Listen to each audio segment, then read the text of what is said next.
Knights in white satin, lifelong fairy friend. Seek outside Vilna, a queen to defend. Hourglass coven,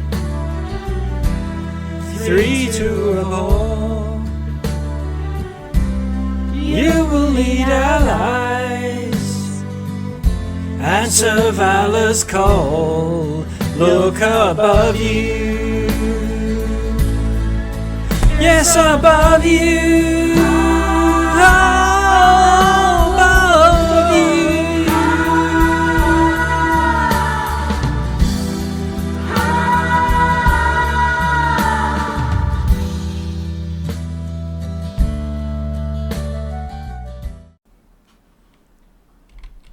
Okay, welcome everyone. We've got 4 so far, but expecting a full house shortly. So back to the Feywild after 4 weeks, is it? Or no, 2 weeks, but it was a shorter session last time. Right. Yeah, so how's everyone going? Doing all right. Fantastic. Good. Yeah, good. Just started a new job, so I was working all week for the first Oh, time in months. yes, right. Ooh, Oh. congratulations so far. I'm working through a virtual machine to Canada, and from there through a virtual machine to Colorado. Ah, So I'm doing double virtual machines. It's kind of Interesting. it's kind of overly complicated. right. Remote work. Yeah, Is that for security or just because of how many? yeah, it's for security. Yeah. It's for a forensics company that works with the FBI. So Right, Oh, okay. how interesting. Okay. But it doesn't keep you away from your Marvel t-shirt. no. All right, so I guess where we left off, where we started last week, if I just dial it just back a little bit, is you had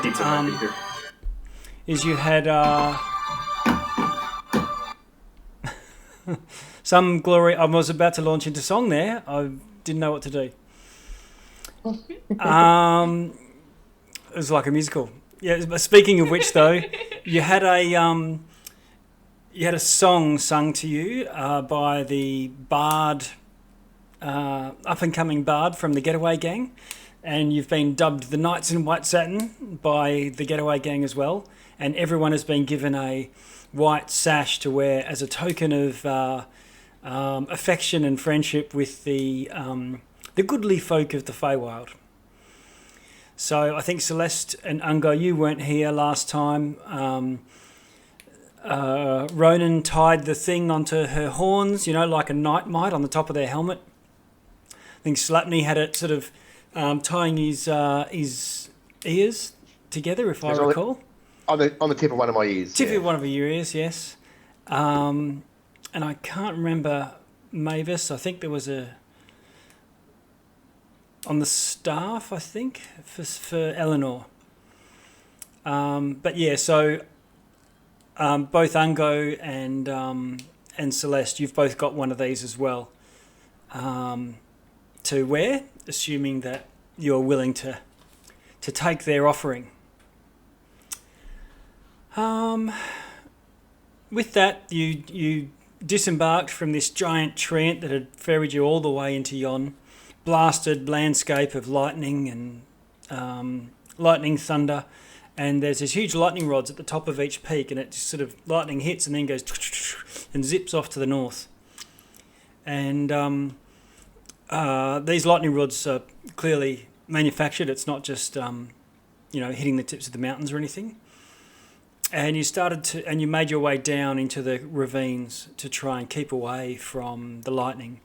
A bit worried. I think Eleanor, flying a bit high, had determined that it would be best to keep below the peaks, and even though she's got the broomstick to zip around on. You encountered, now I may be getting these a little bit off but you met some enchanted or awakened or somehow sentient goats and they prophesied some sort of events coming up in your future, which I think you've got in the chat. If you just go back a little bit, you'll see those. And I think it was Ronan, you gave them some food, or gave one of them some food, and he sort of skipped off happily. Actually, it was Eleanor. Eleanor gave some food, and the other two sort of come and stood in front of you all, but I don't think anyone clicked that they were after a bit of an offering, a reciprocal gesture, and they got a bit dark on you and sort of slunk off, looking over their shoulders, and these rocks animated, and there was this huge battle between these giant living boulders or animated boulders. Plus, they had the ability to animate boulders of their own, and so there was this big Hulk smash sort of battle. But the group managed to prevail and show, I think, their gathering might. It was quite a spectacle with everyone cutting sick.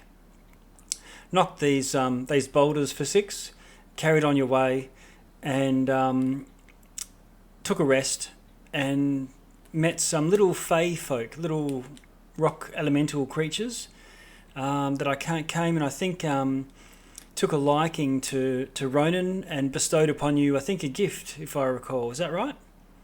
Yeah, right. So they gave me I had found a sword at the end of the battle with the rocks, and they sprinkled some sort of powder on it, and that allows me to invoke this ability to make the sword very good at slaying giants and or dragons for a number of days after that invocation. Right, so you've got a magic sword, and now it's even been enhanced, bossed up to it's be even more magic now. More magic. What's better than magic? More magic. So you've got a blessed sword, blessed by the little twingers, I think they were called, and shortly after that, you encountered a living, walking dandelion, a knight, and I think we've got him on screen there, if I can see. I'll just zoom in a little bit. Amador the dandelion, that's right. I don't think you guys can see his name, so I'll just, or can you? Can you see Amador on there? You can see his icon, just not his name. Okay. Let's have a look. Oh, I see. All right, just change some privileges a little bit for you. And so he rescued Polynella from the terrible slavery of a vicious, gigantic beekeeper. Well, that's how the story goes. And these two, you've decided to help, and they've now led you through the ravines, through the wilds, to this end of a valley where there's a large dwelling, which you can see directly along a path. There's a low stone wall, and there's these enormous, probably fist-sized bumblebees just, zipping around, and a gigantic hive that you can see off to the east there. There's a chair which looks like something very large has been sitting there and just snapping bits of honeycomb off the hive, because there's a few snapped off bits, if you can see my ping on the map down here. Just there. And I think that covers last week. The only other thing is, accompanying Amador and Polynella was an elf acrobat called Gleam. And Gleam is also travelling with you currently. Gleam has got no shadow, Ungo. She said that the terrible hag who lives far to the north of here has shadow shears, and snipped off her shadow and took it for her own. And it's a common thing she does. One piece of information you found out, I can't remember, it might have been from the goats, was that Endelyn has seen her doom, and she's destined to die at an eclipse. And the sun, this is a perfect place to avoid eclipses. The moon doesn't rise, and it's always twilight. So, and the sun is never in the sky, so there's never going to be an eclipse. But Gleam and Glister are a pair of acrobats, one fashioned after the sun and one by the moon. And I think Endelyn's worried that you could sort of simulate or act out an eclipse by just getting Gleam to stand in front of her sibling, and in so doing sort of be an eclipse and maybe be a way to bring about the doom of this hag. And so she took one prisoner and cast Gleam out shadowless and evicted her from her realm, not killing her or anything. The rule of hospitality Gleam was very careful to stick to. And so Gleam is also travelling with you at this stage as well, I think, with the promise to that she might be able to help if it comes to having to defeat Endelyn Moongrave. I think that's everything. Oh, there's the chair as well. Slapney, you were there for the chair. Do you want to tell us about that? Sure. I think Ungo's just had to step out for a moment. Okay. But yeah, you would have loved it, Celeste. It was a chair where we got to sit on it, and I think it took about an hour, and you went on this kind of mystical journey through the stars and the planets, and and got to see all these sort of weird, visions and so forth. And in doing so, we kind of received a bit of a boon from, I can't remember the guy's name. An archmage from ancient times. A diviner. Yeah, so kind of got to experience what Celeste probably experiences all the time in, being a star druid. Mm. So yeah, it was a shame you weren't there to see it. But maybe, I don't know, maybe we could go there on the way back or something. Swing past, yeah. Yeah. So, where we find ourselves now is at this low wall. At presumably all of Polinella's people, her subjects, because she is a queen. She has a little tiara on, looking across the landscape towards this large round stone structure. So I think with that, welcome. I see Mavis is in too. So what? No problem. We've just done a bit of a background from last week. So we're not an initiative or anything like that, but what do you want to do? Do we know whose house this is, or do these maybe ask Amador or Polinella? Polinella says, "This is where my subjects are held in servitude by the terrible Mudlump, the Cyclops." Mudlump the Cyclops. That's right. I remember we did touch on Mudlump last time, didn't we? Is it M80 or MUD? Because that might be important. Madlump or Mudlump? Mud. MUD. Okay. Neither sounds I don't think Celeste and Ungo's tokens are on the map. Oh, Yeah, because they weren't there last week. That's fine. We even saw that picture last time, I think. I'll bring you onto the map. Never fear. You'll just have to check your hit points. Ungo. Did we take any damage last? No, you guys were not present, so you wouldn't have taken any damage. Okay. Wow, that's quite a crew there. We just had a short rest as well, I think, before we got here, on the way here too. Yep. 2 short rests. So I think I've used a couple of spells, but that's it. How are you going now? Can you see the screen okay? Yep. Okay. Mm-hmm. All right. So, what do you want to do? Well, maybe before we go all the way up there, we should probably have a talk. What are we going to do here? So there's a Cyclops called Mudlump holding Polynella's subjects prisoner. Yeah. And what I remember, Mavis was shifting his armor to look like a beekeeper's outfit, and I think Eleanor as well, used this guy's self, and we're going to talk to him. But Okay. maybe you guys want to just get straight into the fighting too. Oh, yeah. Eleanor's gone off to change and didn't come back. Okay, so assume for the purposes of just for continuity that Eleanor's off in the sky somewhere, maybe watching or whatnot, but she's just not in sight currently.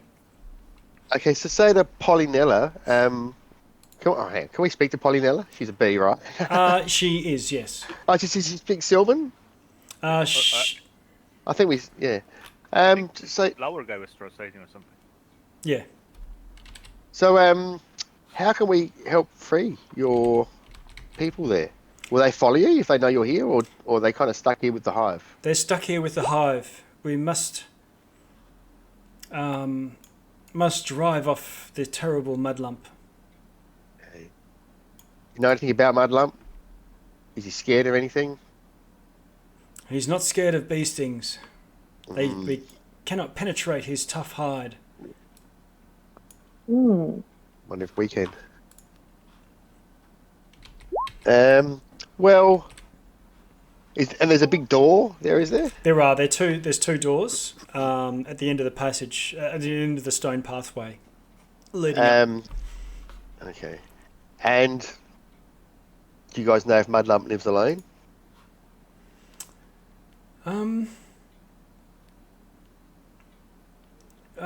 Yes. He only keeps insects as his pets. And she What are sort these? of speaks bitterly. What are these things up here to the north? Giant mushrooms. And they've just got bees around them as well. Yeah, haven't they've got beads around them, but there's a bit of so looks like some chunks have been torn off those as well. they? Slapney will say to Celeste, do you recognise those mushrooms? Are they anything to worry about? Do I recognize the mushrooms? Where are you? Well, you can roll a nature check. Pretty difficult from this distance, but they are very large. That populated chat. I don't No. think I know much. Yeah, no, not you. Just you're 50 foot away or so, but can't identify them from this distance. They sure are mushrooms. Well, what do you think? We could try and lure him out. I take it that Mudlump, he's not one to want to have a chat with people and listen to reason, is he? Oh, Slap. who are you asking? Yeah, ask Al. It's Amador. Amador. He says, well, I guess, and he sort of looks across at Polynella, says, he hasn't harmed any bees, so maybe, but we can only see what can be done. You know Does why he he seem wants your very? bees? Go on. No, I was gonna say, does he seem very smart?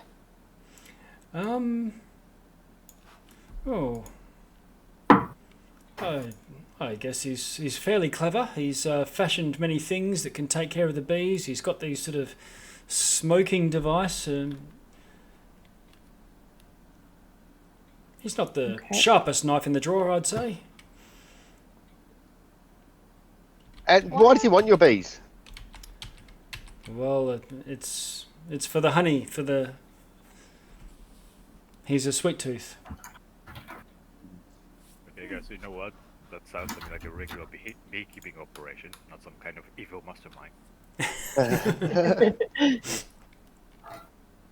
What the? Does he do anything to help out the hive? Like in exchange for the honey? Maybe there's a way to make. He has kept my love in servitude. And Aye, but maybe... Polynella wrings her hands. Yes. Maybe there's a way to make this arrangement more equitable for everybody. Mm. Are there any gardens near around here? No. This is a land of blasted,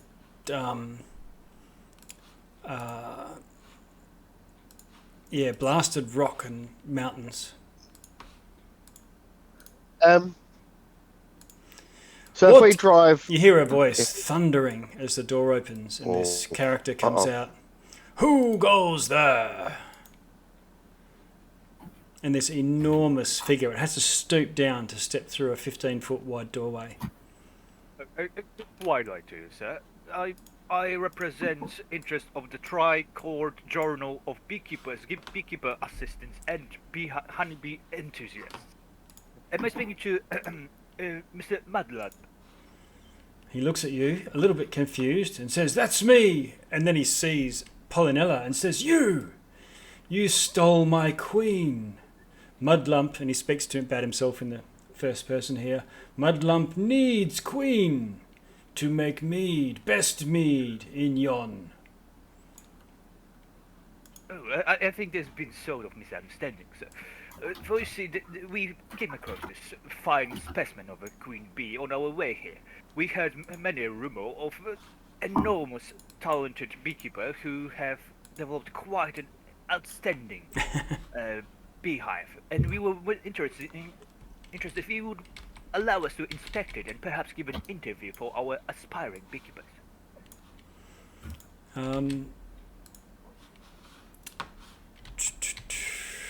He takes a step forward. You can see he's wielding, almost seeming like a weapon, a nest hanging from a hook. Like he's got a staff, and instead of a dangling, like a flail type thing, he's got a mini hive there.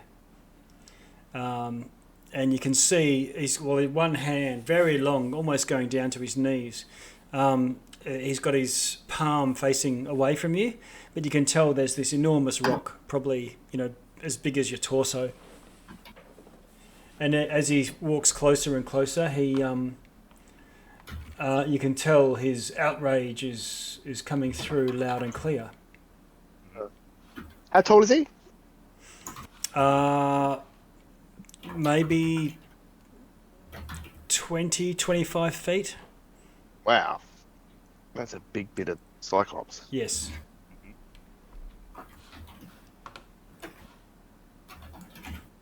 He says,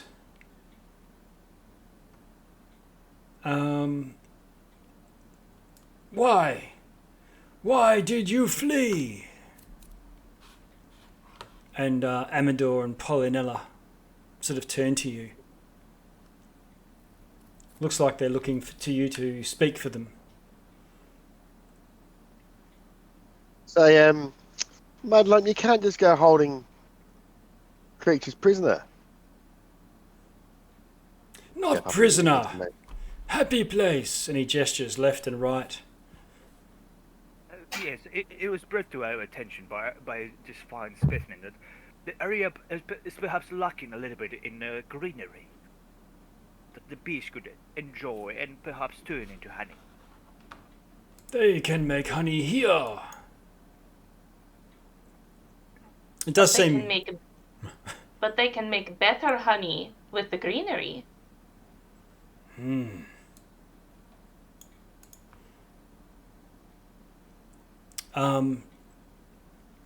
Amador sort of turns to...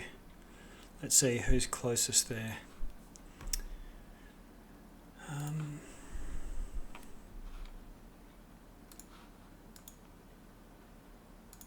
He sort of sidles through to you, Noba, and says, Polynella can't go with him. If she's going to come with me, we are betrothed. Would you be able to stay here at all? Nothing can stand in the way of true love. Aye, but why can't you be in love here?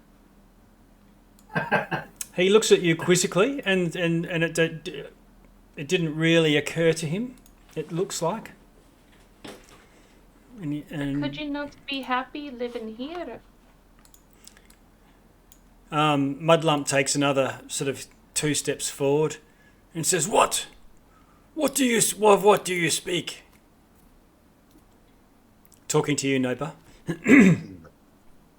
Well, you see, Amador here is betrothed to Polonella.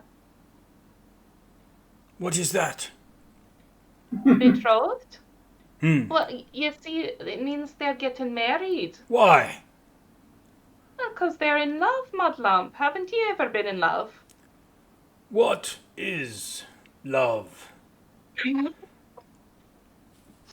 He looks very curious. His brow is knotted. A very strange look for a cyclops. Because when they knit their brow, it looks angry. Snapnir say, do you like honey? Very much. How much? It's excellent. So if you couldn't have honey anymore, how would you feel? Sad. I think that's love. Love, my love.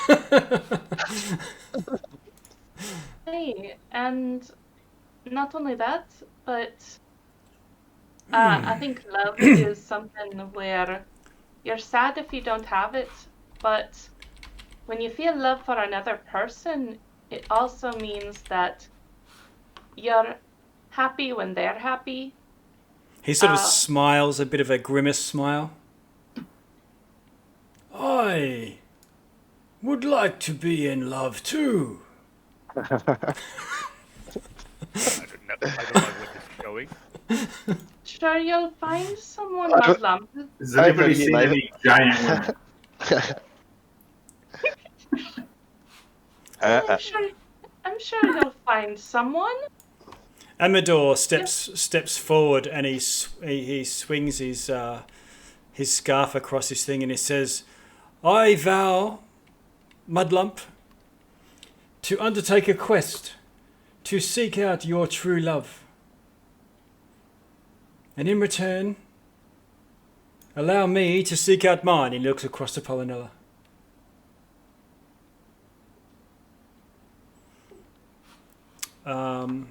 And Amador says, "Don't we?" And he sort of looks around at you all. Says yes. Yep. Whoa. We'll help too. When did that became we? Our deal was... The knight in white satin will do it. Okay. But Okay. Amador is taking the oath. We're just agreeing to help him. That's Nova does a little As far as salute. I'm concerned, this was supposed to be a small detour on our way to the castle. I'm not taking any. I did not hear nothing about no quests or fighting. Mavis, what more noble quest is there than true love? Dealing with the hags, catching our stolen things back. But what are we... Justice and vengeance? Yeah, but that is not my vengeance, so don't really care. There Well, are Stanley says- none who can dance with me. If you see one my size, however, you know where So I you live. Well, give her your number, Mudlump. And in the meantime, try planting some greenery around the place. Ladies love greenery. Tidy up around here, Mudlump. Okay. Oh, wait. He sort of brushes his unibrow off to the 2 sides. Mudlump, are you particular about your choice of a partner? She must be large. And he opens his hands, basically the same size as him. Are you open to some arboreal companion? He knots his brow. He doesn't know what the hell you're talking about. You can see this idea of him being smart. He's a bit overrated. Okay, a big tree that moves around. A good place for bees to stay warm in winter. Perhaps a dinner would be a suitable first step.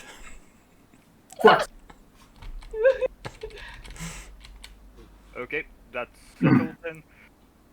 Can you cook? Can you cook, Mudlump? I cook mead. Best mead in yon. That could help, actually. Yeah, Hey, that could help a lot. That could help both of them. Tell her about his interests. He's a beekeeper. He makes his own mead. This could go well. This is an easy sell. Yeah. Well, this doesn't seem like it's too much of an impulse. It's not like we have to go. Oh, no, actually, Slapney quietly say it's not like we have to go out of our way to find his true love. It's just like if we do find someone, Yeah. it's just Ask around a little bit. So I'm saying there's this. How many walking- giants are there in? How many giants are there in yon? Surely one of them would be a suitable match. There may be others I've not We heard. know at least one giant walking tree. Yeah. That's true as well. Although I don't know the gender of trees. Oh, did you happen to don't ask? think it really matters. Aye, but what if it matters to Mudlump? He said he'd have dinner. Whatever. Yeah. I mean, look at him.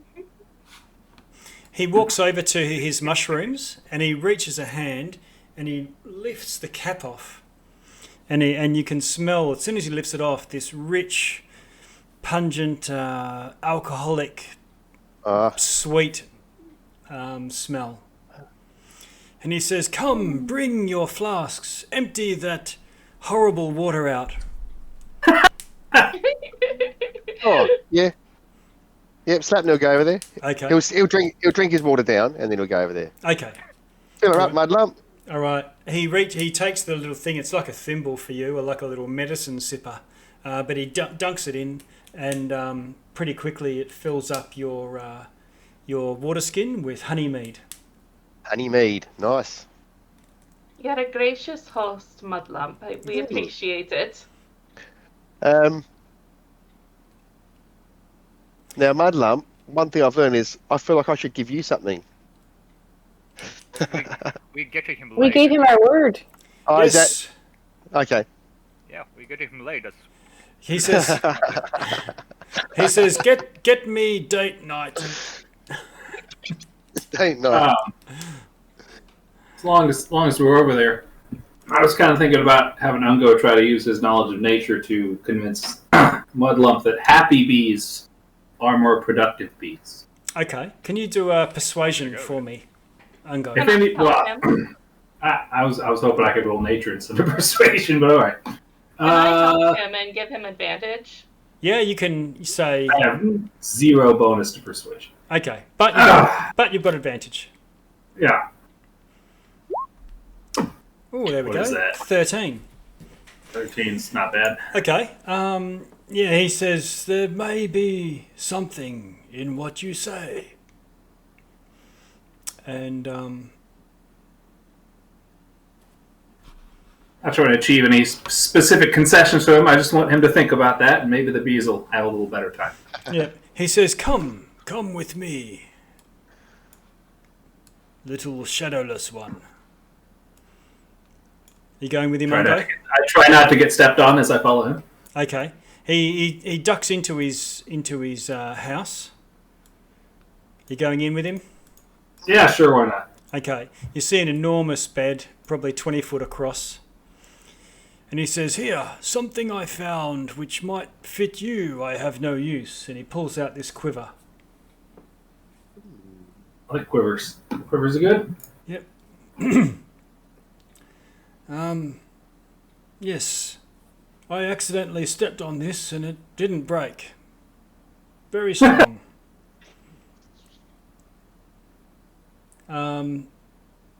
Yeah, and he also reaches under you and brings out this like a small harp as well. Cool. He says, "I will break this if I try to play it." And he gives that to you as well.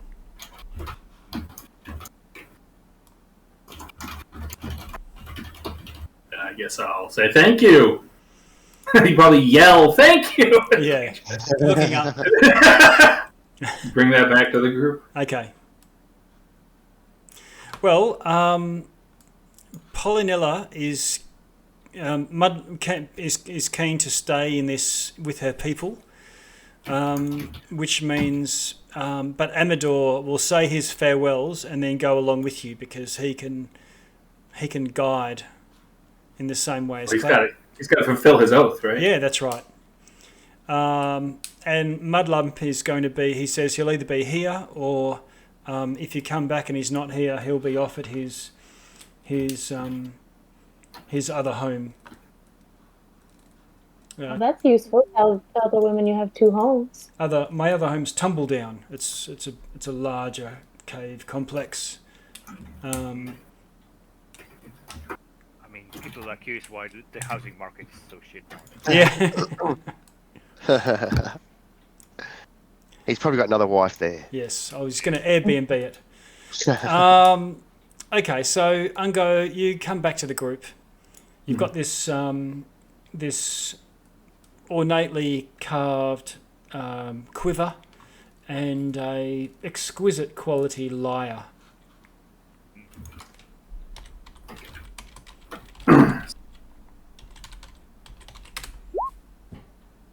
Show the lyre to Mavis and ask him what he makes of that. What do I make of that? Arcana check, let's say. Yeah, do an Arcana check. Okay, and yeah, you don't know if it's magical or not without a spell, but it looks just very well made. It's untuned. It's going to take a while to get back in tune. All of the strings are a little bit loose, but this would be worth well over a couple of $100 gold if you were to try and buy something of this quality. I don't know. Looks expensive. Well, I don't know how to play a lyre, but I assume Mavis does. Yeah. Yeah, we've seen him do it. Why don't you hold on to that, Mavis? I will. I'll start playing around with the tuning knob. Yeah. Okay. Yep. So you're the guy with the guitar always mucking around with the knobs at the end. As everyone walks along. And yeah, so you've got a lyre of exquisite quality. And I will examine the quiver on my own because I know a few things about quivers. Yep. Okay. You figure out pretty quickly that you can, putting your arrows in, you can put far more arrows than can possibly fit in there. Yep.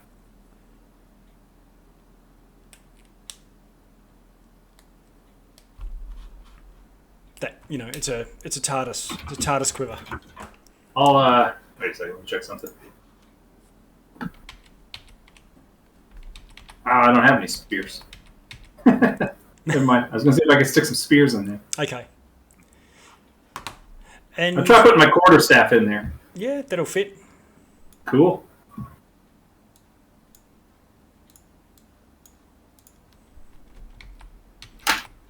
Okay. Where to from here? Oh. Well, we can either go find that prince, or we can find that what were the Korreds? iron? Yeah, the cards. So there's the Korreds, the prince, the bugbear, Hurley the bugbear, and Glister as well. We have to find, don't we? Or is Glister with Yeah, Glister is captive of Endelin. Oh, okay, so we'll find her where we find. And the bugbear are captives. Oh, the bugbears are captive as well. Okay. Right. So yeah, the elf prince or the Korreds. Who would be more likely to have a lady giant on hand? Well, What's this maybe, about cards? maybe we'll ask. Korreds. We'll just ask Mudlump which one's closer. If he could tell us. He says Lockberry Henge is west of here, and I've just moved you to your main map. Oh, yeah. That's where the Korreds are, isn't it? At Lockberry Henge. All right. Maybe we should head there. What was Korreds again? Korreds, yeah. What was it? Iron-haired men, I think it was. Yep. Oh, okay. Yeah, Creeping Lynn uses their hair as puppet strings. I imagine they're not very fond of that. Setting up the supply might be good. Sure, let's go there. Okay, so you can see on your map where you've come from at the edge, where the mist is to the south. You've walked through the ravines and things, heading north. Decided to head a little bit further north to go to Mudlump's cave, and now just backtracking a little bit and going off to the west. You form up and find yourselves walking up a tall peak with a flat top to it, so that the peaks around it are still a little bit higher. And as you approach the peak, you see that it is a henge of sorts. There's a ring of stone. Let's see. I'll move you to a different map. Just bear with me for a sec.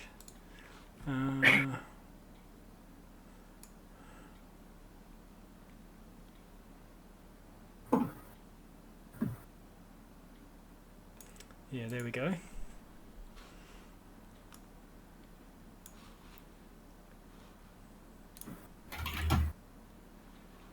That was a good line about the journal, Mavis. Yeah, kind of wasted, wasn't it?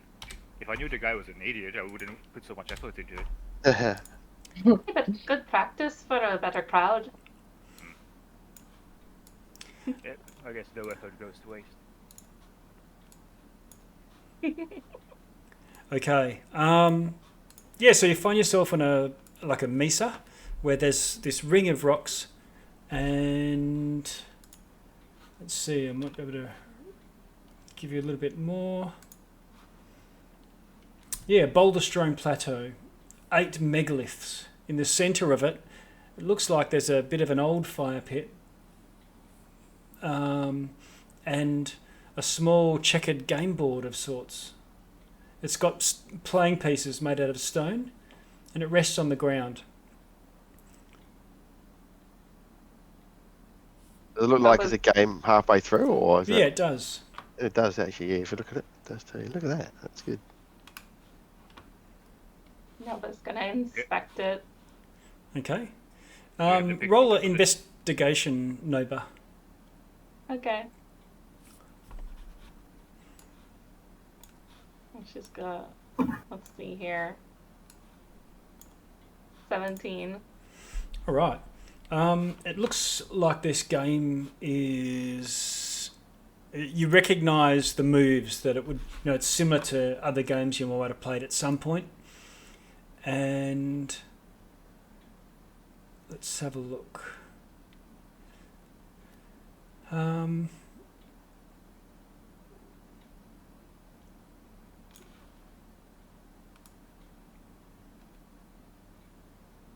Yeah, and you get an idea about what the next best move might be. I'm gonna make it. Okay, so you move one of the pieces. And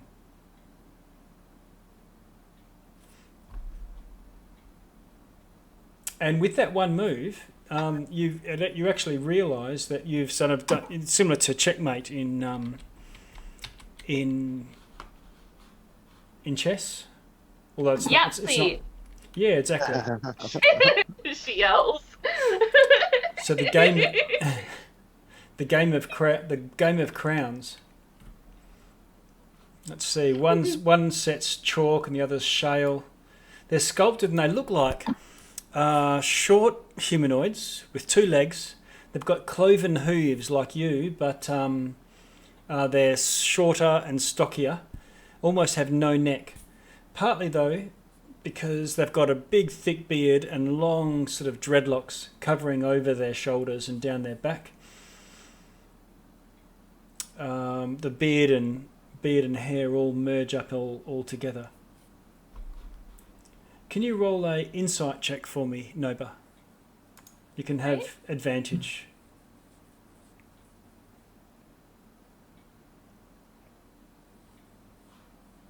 So that's a 21. Really? Oh, where is it?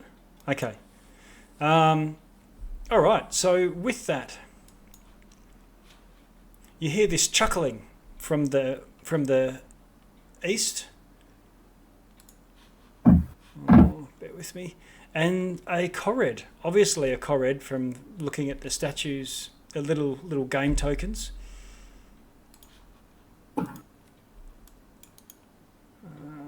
Token layer, yep. Steps out of the largest of the boulders. And you can tell it's a older sort of... she's wearing a dress, no beard, just clean shaven, but still with this long tangle of wiry, it looks like steel wool, but it's thicker than that. And she comes chuckling out of the rock and says, "Well done, ha ha ha."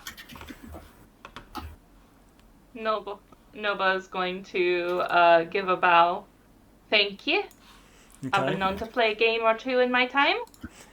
And this you get this disgruntled sound as well, and another Korred steps out of the triangle one, and he's sort of, and he's got a handful of pebbles, and he pops one in his mouth and he's chewing it like chewing tobacco or something, and crunching them up with his teeth, and then spitting out the dust.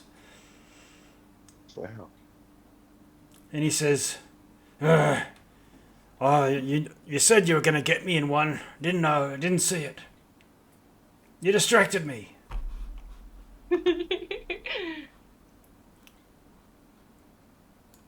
Is he talking to us or? He looks like he's sort of talking to you, but he's sort of directing his attention to the Queen. And the Queen comes to you and says, "Ah, well, it's good to see people who know the Korred game." It's good to play it again. It's been a long time since I've been through here.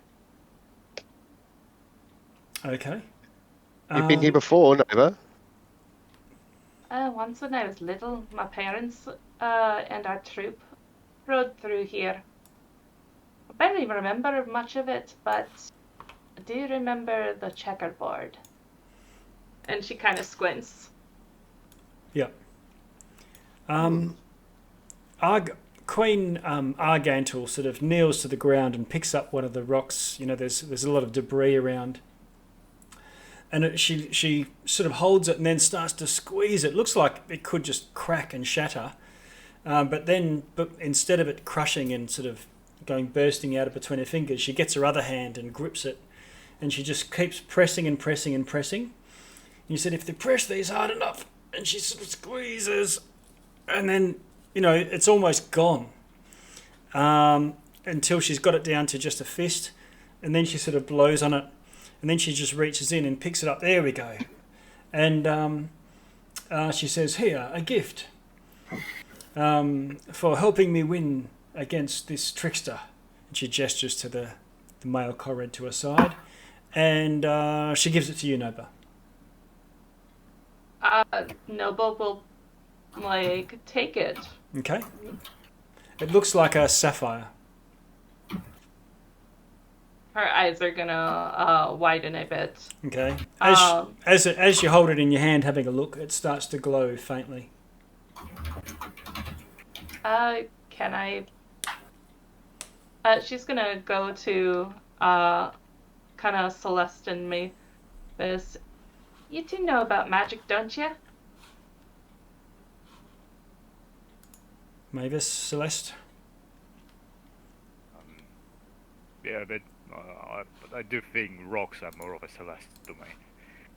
I can check it out. Yep. Okay. I'd be grateful. Noba gives it to her to check. Celeste, you can either do an Arcana or a Nature. I'll do nature. Okay. I'll give you inspiration for that. Okay. All right.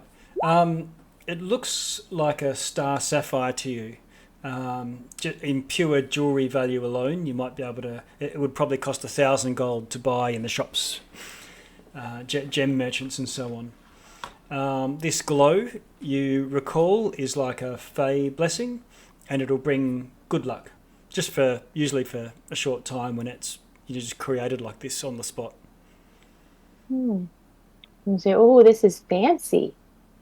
And it's lucky. I'm going to hand it back to Nova. Okay. Out of game, what does that mean mechanically? I'll treat it as a stone of good luck for 24 hours. Okay. But after that, you could put it in party treasure or whatever. It's still a star sapphire. Very kind. I mean, Thank what, you. like the lucky feet, or is it like the luck stone? Luck stone. Stone of good luck. Yeah. That's pretty good. Is there Yeah, it's anything really we can do for you? Is there anything we can do for you guys in return? She seems to be gritting her teeth a little. And you can see the other Korred is looking down and sort of stamps his hoof. And she says, "Do you hear it?" You stomping the ground? Yeah. "No, the pickaxes." Listen, see if we can We're hear going to it. try to hear it. Okay. Whoever's wants to, or two of you can roll perception rolls. I don't hear it. No. I'll have a try. Okay. I got you. We'll go the first two. Oh, All right, Mavis, Oh, okay. you're already there. But Mavis, you can hear a faint tapping. And you're not sure whether it's underground or if it's carried on the breeze, but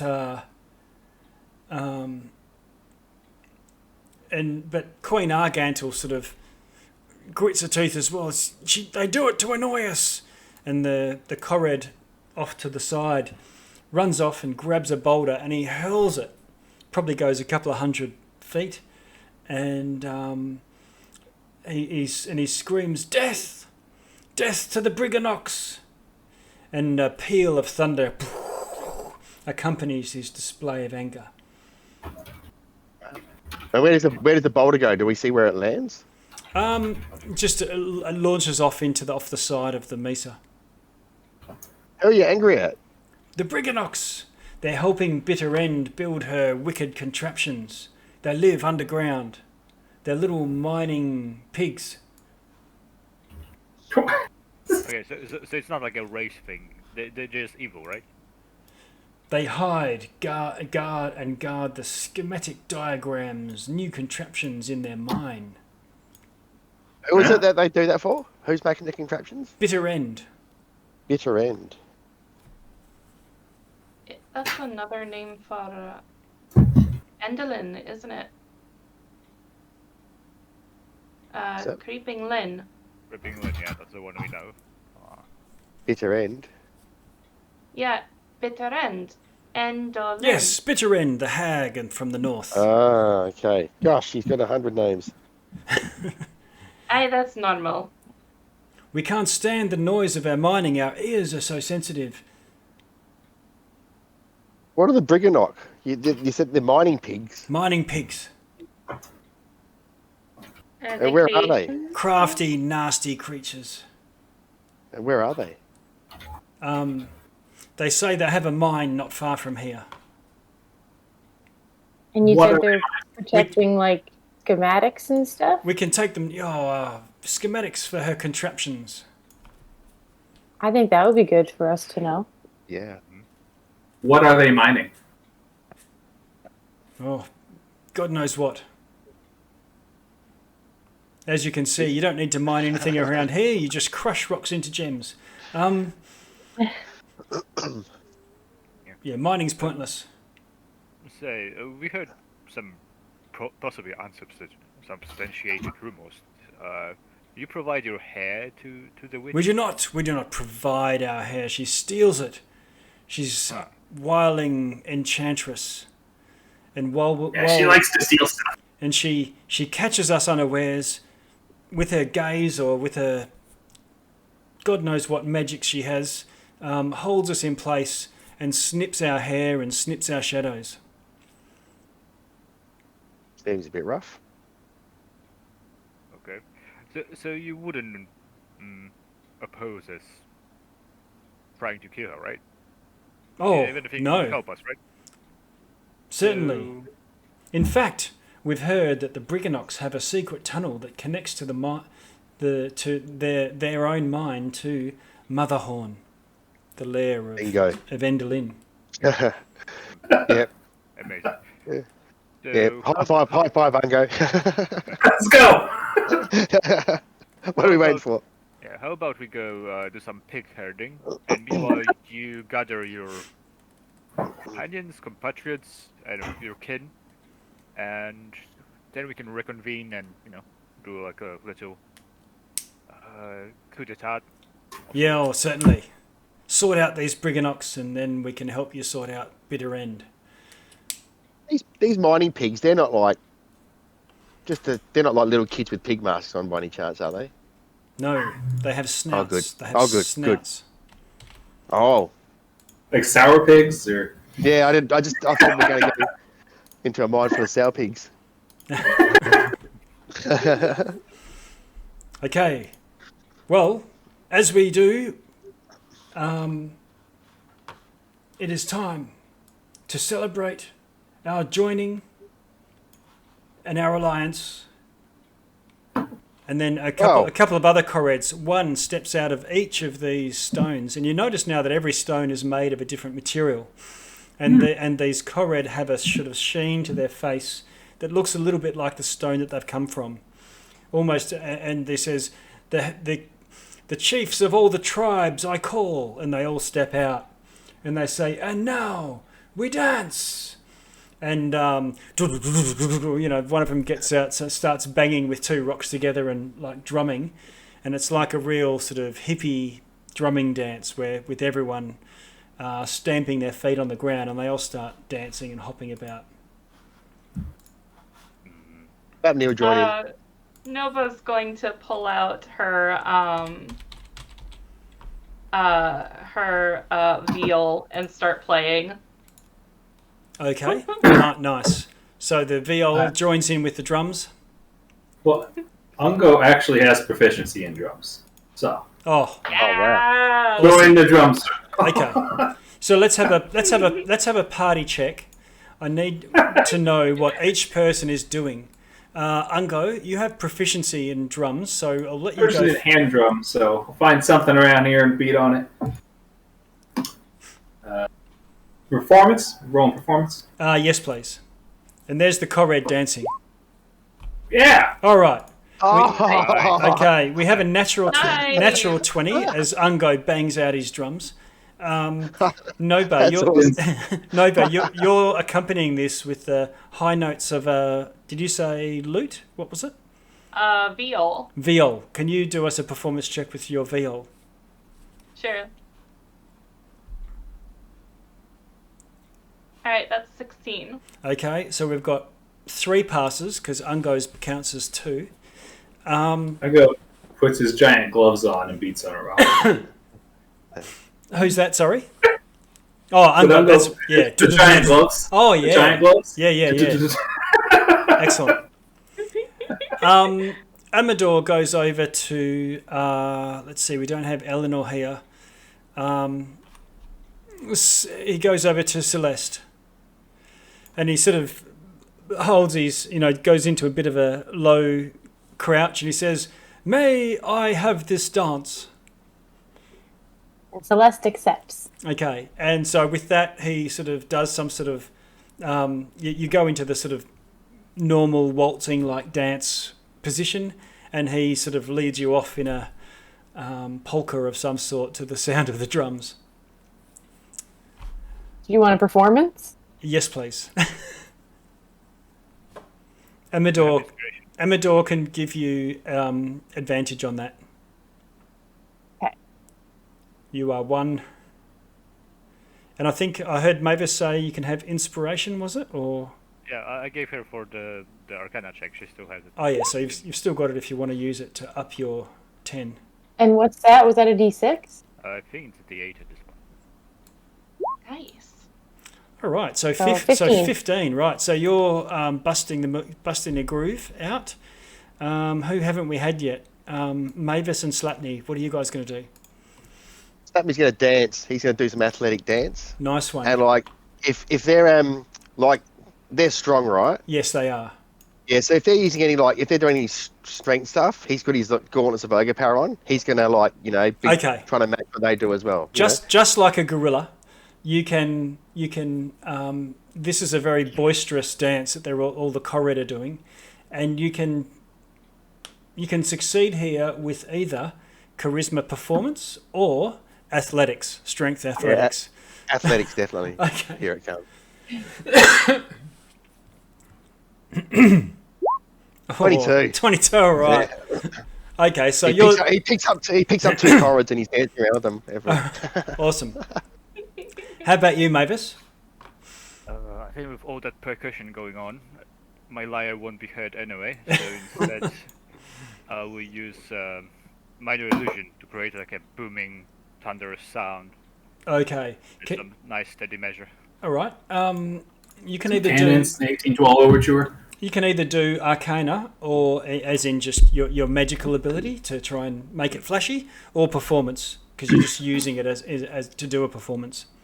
I think I'll go with performance. The light show. Yeah. All right, another 15. Okay, so every one of you passes. I'm going to assume that Elkhorn and Gleam and Clapperclaw are sort of just doing the shuffle side to side, off to the side there. Yeah, the Korred celebration goes swimmingly well, and you are all now firmly embraced by the Korred. They offer, if you wish, to take a meal with them and rest, and perhaps then set off to the Brigganocks mine. Sounds good. Yeah. Oh, will this be a long rest? Yeah, you get the idea that they're talking about a long rest yet. Okay. Nice. All right, long rest. As long as we can keep to our own food, sure. Yes, you might need to do that because these Korred pretty much eat rocks and gravel. Can Snapney cook something? Can Snapney try cooking something up for everybody? Yeah, sure. Because he's a proficient cook. Oh, okay. I think last time Ango and Celeste were out hunting. So 10. If someone can help and give me advantage, I'll cook something pretty good. Will help. She's very curious. Okay. There you go. 22. All right. So you do cook up a meal, and I think there was some foraging and things a while back when you were going through thither. So whatever it is, you manage to scrounge together out of your collective backpacks of stuff, but you turn it into something that's better than decent, and it feels like there's a celebration. And I'll serve everyone a cup of honey mead as well. Oh, the Korred get right into that. So where did you get this? You guys don't happen to know any large women around the place, do you? Very large. No. What do you mean? And they look curiously at you when you say very large. We're kind of into a bit of matchmaking at the moment, and we know someone who's looking for some companionship. A fine endeavour. And if and that's the man that made this honey mead, so he's got something going for him. Well, when you see him again, tell him the secret to a partner's heart is with a vigorous dance.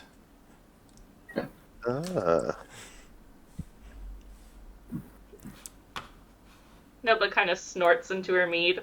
She looks a little buzzed. Okay, and with that, you finish your meal. It winds down a little bit.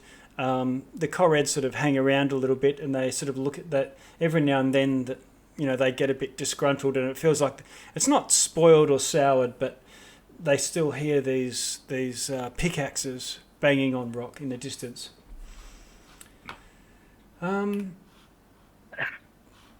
Okay, so you can take a long rest. You don't get all of your hit points back, you just get half of your hit dice, but you can spend whatever hit dice you choose if you want to heal up if anyone is injured. I think we're all good. Yeah, I think everyone's pretty okay. And the last fight, I think Nobo's ranked up the most, but between some healing and the lay on hands. Yep. Beautiful. Yeah, we had a couple of short rests as well, didn't we? So I think we've been pretty good. Yeah. Okay. I'm just going to move us to another map. Hey, Celeste, what spells did you get at level 3 spells did you pick up? I took. It was a healing spell. I just can't remember what it was. Healing spirit? Aura Vitality. Oh, even better. Nice. Ooh, nice. Because I don't think we have a healer anymore, do we? Well, Not really. We got you. Yeah.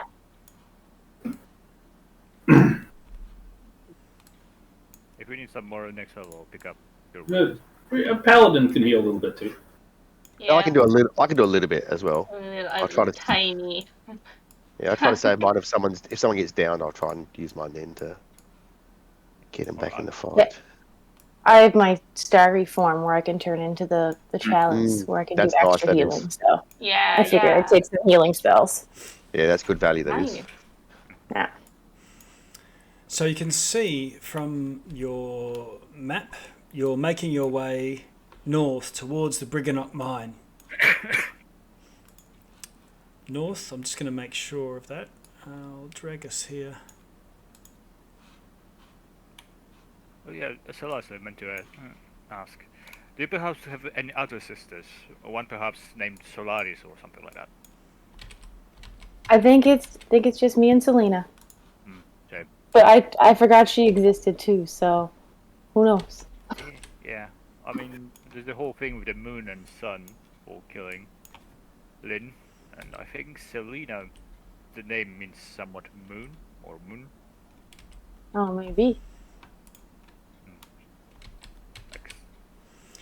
I don't think that has to do with it, though. Isn't the sun basically a star anyways? So... Where are you getting these crazy ideas? Yeah. Next thing you're gonna say the earth isn't flat. Come on now. Oh, it's round, isn't it? I just thought it was. Not where I've seen it. What's the Earth? Oh.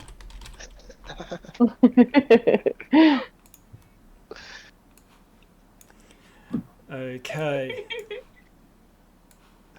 You're making your way along through the ravines. A lot of these drops, and you don't have to clamber up and down, so it's not mountaineering. It looks like there's a well-worn path to the north.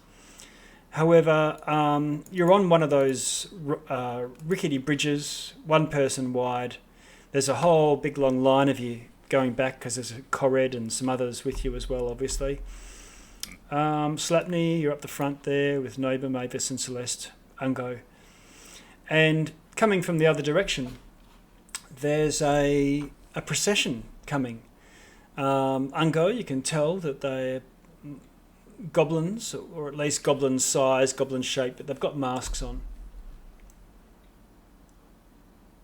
Okay. And they're ringing bells as they walk along. How many of them are there? Uh, Just those three, or? no, there's 8 in total. I just won't put them all on the map at this stage. But they're just they're just shuffling along behind one another in single file, and it's a fairly solemn sound. They've got their shoulders slumped. They've seen us? Yeah. Okay, but they don't seem to be perturbed. They just keep on walking towards us. Yes. That's the Korreds. They know who these are. No. Okay. But there are That was goblins. just There are goblins everywhere in the Feywild. It's not uncommon. Yeah. We work with one. Yeah. You Slapney, you move off to one side. Yeah, I'll just let them pass. Okay. Watch them. The lead goblin sort of looks up at you solemnly. Just nod at him. He's got a skull, a headdress shaped like a skull, and this is a badger. And you can tell looking at the one behind him, it's a wolf. The one behind is a ram, and so on. They've all got different necklaces, dangling bones.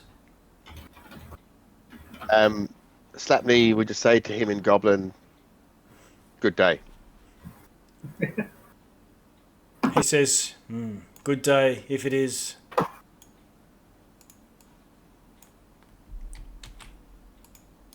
He'd just like, be not Oops. touching his swords, but Oh, leaning on his swords. Okay. And they continue on past as you let them through. Can I make a, like, does it look like there's some sort of religion? Like, can we make a religion check or something? Yeah, can you do a religion check for me, Slapney? Oh, well, maybe he'll ask, "Hey, Celeste, do you know what? Are you any good at religion, Celeste? Do you know what they are?" I'm not great at religion. Or Nova? Any of you guys any good at religion? Be good at religion. Let me look here. The weird thing, religion's intelligence based, so. Then nope. She's got an It is- 8 intelligence. Someone might be proficient in it. That's all. Oh, well, slap me or no. try. Slap me or try. Okay. Why not? So I think Slapney and Celeste, you two are right there, so you can both might recognise it. 13. Okay. It does look like I'll roll 2. Yeah. Okay. Oh, I don't know anything. Oh my God! Natural one. Okay. All right. So Initiative. he's a Scientologist. yeah. They're singing some sort of psalm in Goblin, which you can hear the words they're saying, and they're referring to themselves as the Dead Ringers. The Dead Ringers. Are they all the same today? No, they're all different. They're all different. Each one has a different mask on. Ungo, you can see that they don't have shadows.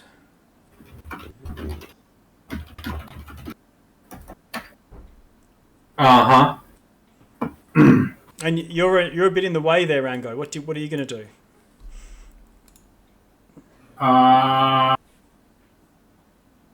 Well, it's a little bit hard to move out of the way in the middle of this bridge. I might ask them where they're going. He says, In Goblin. I'll talk in Goblin. okay. He says,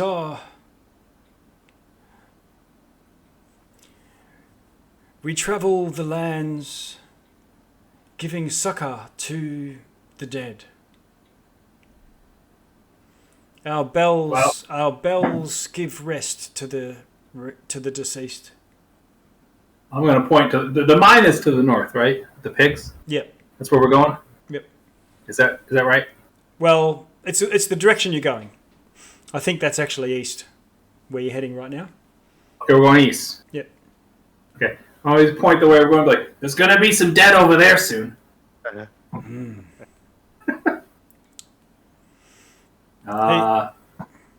He looks at you and then points at your bow and says, "Is this your weapon?" One of them. He says, "You should have a care." What? You mean like safety on? Have a care? Yeah. These weapons you wield, and gestures to all of you. Mm-hmm. Yeah, what about it? I'm not really following him. He said, "We heard your songs of before," and they even point to the Korred. Uh-huh. Yeah, they're pretty good, weren't they? These weapons, though, do you know how to use them? Have before. Use them all the time. The two goblins at the front look to each other, and they say, "Have a care." We will do. Will do, bro. Overuse of such things, and they will replace your tongue. Have they got weapons, these guys? Cudgels. Cudgels? Okay. So they have weapons too. I'll ask them if that's what happened to their shadows. Our shadows were stolen. But Goodbye. your songs and your words will be written with blood. Yeah, I agree. Do you want those shadows back? He looks at you a little curiously. Everyone wants their shadow back. Well, we're working on it. We're gonna get those back. Okay. Have you any dead we may that you wish to speak with? Oh, Uncle is gonna share that in common to the party. Okay. Do we have any dead we want to speak with? Surprisingly, no. I'm not sure of any off the top of my head. Okay. He says, well, if you hear our bells and have a deceased with which you wish to treat a trinket, and we will awaken them.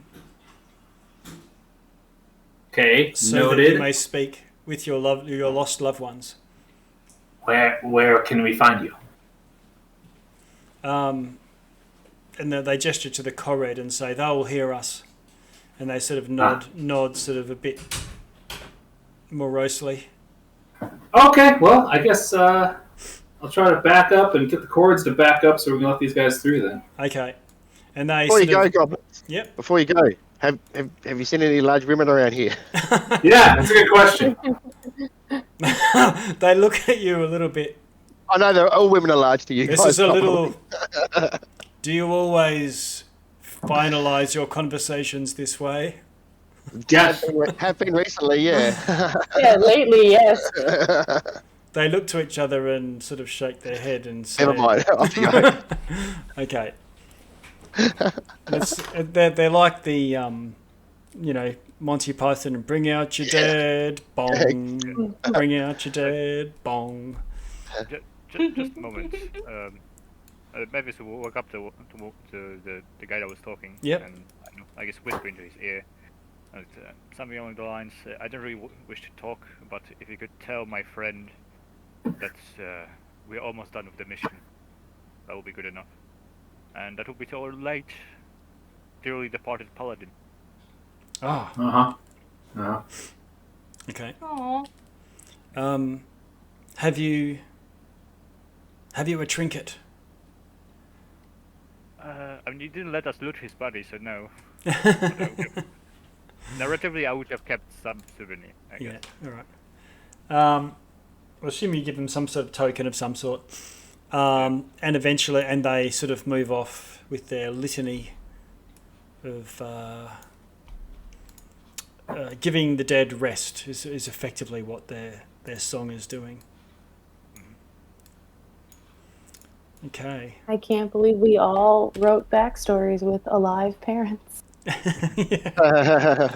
No, mine are all dead. My whole village is dead. He just doesn't talk to them. You just don't want to talk to them. I was an infant. I don't give a shit. Yeah.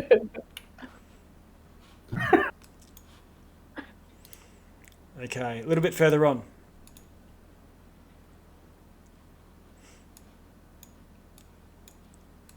I was raised by the people that killed them. With no psychological play like trauma. None. We should have just talked back to one of the. We should have just talked back to one of the hags we killed and said. I was thinking about that. Thought about it. I was genuinely thinking about interrogating one of the hags. So, Scabletha, do you have any? Would you like to get revenge on Endolin for anything? Information you'd like to share? Yeah, it seems like she Probably kind of should've. stabbed you in the back there, like. No. All right. You continue on. Eventually, the bells start, vanishing into the background, replaced with the ever-present thunder and every now and then a flash of lightning from above. He's going to put his hand on Ungo's shoulder and say, Ungo, you are the only goblin I've ever met that doesn't creep the fuck out of me. Yeah. I was genuinely touched by that. Oh, thank you. I didn't think you should thank him. That was extremely racist. Ungo agrees with him. Ungo is actually racist against goblins. Ungo, what's your passive perception? 15. 15. Okay. I think does somebody have 16? Yeah, Slapney. I know No, mine's 15 as well. Oh, is it? Celeste has 16. I'm just adjusting your tokens here. Slapney's 15, and Celeste is yours 16, is it? Yeah. Yes. All right, happy days. I thought I just got them the wrong way around. You're moving along, and Celeste, you notice two shadowy things off in the distance, to the side of the ravine that you're travelling along. Which side? To the south. There is a bit of a bend. I'm kind of going to get the attention of everybody around me and be like, Okay. do you see that?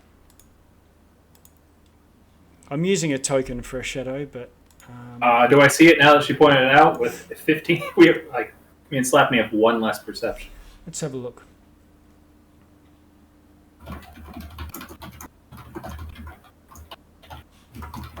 Yes, you can. You can tell. You can't tell exactly what's there, but you can tell there's something there. That the shadows are where the light from above, where it flashes, and from I presume someone's got a light source. If anyone is human and needs to be able to see in the dark, that there's a bit of movement in the shadows off to the south. I'll pop up my hood and then hide over here behind this rock. And is that down a slope or something like that? Or are they... A little bit upslope. So you guys are travelling along a pathway that you can see on the map there. And it rises to the north and the south, up into the ravines. In fact, there's an archway going above you. You've just gone underneath. So Ungo moves off to the side and takes a stealth. Celeste, you've pointed it out. Eleanor and Noba, Mavis... You can tell there's something moving, something there, maybe out of the corner of your eye.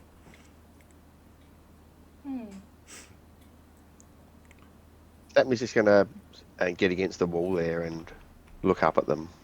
Okay. Should we call out to them? Do they see us? I imagine they see us. Yeah, you think that there's... Can you roll a perception roll for me, Celeste? You can have advantage now that you've already spotted them with your passive.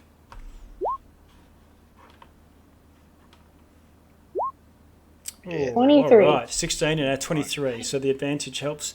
They look like slightly stretched out, elongated goblin shapes. And they look like they're sort of crouching, poised, either ready to pounce or... But definitely trying to stay hidden. Unsuccessfully, to you at least. Do you guys think Endolin can control the shadows? I think that's them. I think Indolin was controlling puppets, right? The wooden dolls. Does one of them look like... Do the shadows... I know. Do they look like Ungo? He doesn't look like Ungo. Oh, all goblins look alike. Oh my god. Maybe that DM's being racist now. I'm just going with the flow. No, this is a shadow. This is a stretched out shadow of a goblin. Whether it looks like Ungo or a Korred or a whatever. No way those shadows are as handsome as Ungo. Yeah. I mean, whatever it is, there's like 20-something of us here. And they're not moving or anything like that? They're just staying there? No, they're just watching you go past, it seems. I think they're going to report back to Endolin that we're here. We can... Celeste, you're looking one in the eye and it looks you back and it goes, ooh, and makes a spooky sound. I'm going to step forward and say, I'm not scared of you. It sort of rocks its head back a little bit and then looks across to the other one next to it and then says, ooh! If you're looking for the goblins that deal with the dead, they went that way. You missed them by a few minutes. Celeste, you spot one moving along the wall, just like as shadows do, just slinking like water over the rock.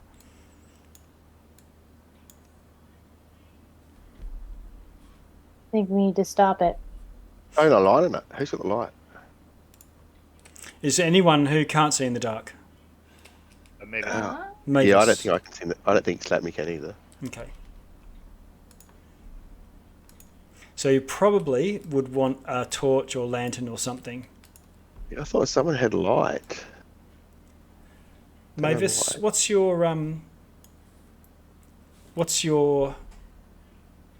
normal light if you need it? Do you have a light spell or a cantrip or anything? So I think I have a candle. If needed be, but Generalia was, I think, being manhandled by the people who could see. Yes. When in dark. What about you then, Slutney? Do you have a... Yeah, no, I don't either. I thought someone had a light spell. Well, Might be. Might have been Eleanor, unless Celeste you've got... Oh, yeah, it could have been Eleanor. Let's, for the purposes of this, assume someone has light, but who would have it on them, like on their staff or on their whatever. Nova has a torch. She can light that. Okay. Okay. I'm gonna put a torch onto you, Noba. Let's. Can Nova see in the dark? She can. Nope. Oh, can't you? No, it doesn't. Wow. I looked in my features and I'm not seeing dark vision. Wow. Okay. Yeah, no, she doesn't have dark vision. And what's a torch? 10 and 10? 20. I think it's 20 and 20. 20 and 20. I'll put it in there anyway, but... It says, 20-foot radius of bright light and 20-foot radius of dim light. Okay. All right. I'm going to switch on the dynamic lighting here. Oh, we've actually got it on. Now we'll know who's got dark vision. Okay, so Noba, you should now see only what the light lights up around you. Same with you, Mavis and Slutney. You'll see whatever Noba's lighting up. Only enough it's entire. I think I'm gonna turn into my starry form because that sheds light as well. Okay. That might be, yeah. Do you want to turn it so I'm gonna turn. you wouldn't, because that'll only last an hour, I think. So I think it's just traveling. 2 hours. I think half her druid level, so it'll be 2 hours now. Yeah. Yep. Okay. So you can go into starry form now, if you want. Yeah, I'm Okay. gonna turn into the chalice. So I shed bright light in a 10-foot radius, and then dim light for an additional 10 feet. Okay. Multi-sided. Choose side. The chalice.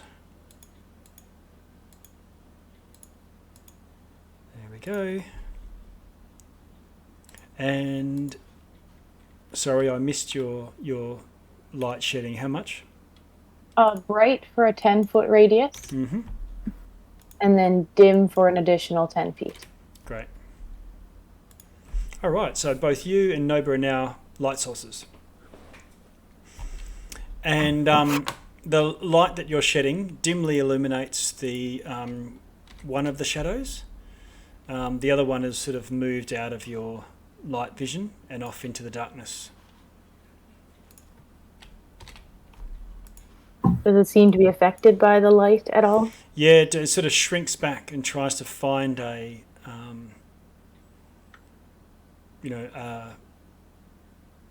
shadow to lurk in. This shadow just coming right over next to me. Just assume you haven't seen it, Ungo. You're hiding as well, I believe. I was trying to watch it and stay on the other side of the rock from it. Slapney's just going to start slowly inching himself towards this one, up here. Okay. You start edging your way up. Ungo, you lose track of the one that was sort of sneaking along.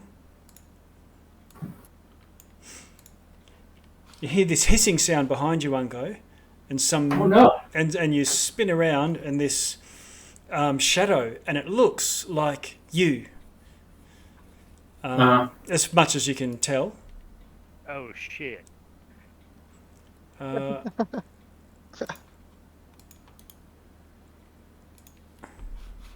And it, let's see, reaches out for you.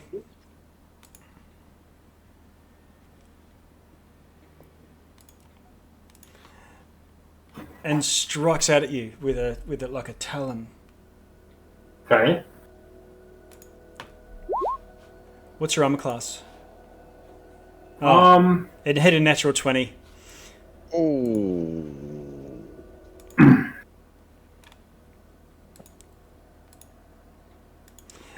And Wait a lands second, as you Don't hit. tell me the result. Oh, okay.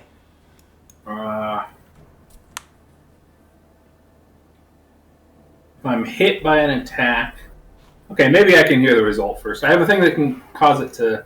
No, I think I have to say before the result. I just know that I'm hit. Yep. You I'm going to do the scout's evasion, which will have the damage, even though I'm hit. Okay. So this is like the rogue's evasion, is that right? It's one of my combat superiority dice. It adds AC to it adds AC, but I'm hit anyway. But even if I'm hit, I take half damage. Okay. All right. So it hits you and does 18, so 9 damage. Necrotic. Okay. And your strength is reduced by 3. Oh. And it's cackling with your voice, hissing at you. And it says, "We shall be one." Okay. I could use the shadow. Sounds good. I'm going to get everyone to put themselves into initiative. Ew. Let's go.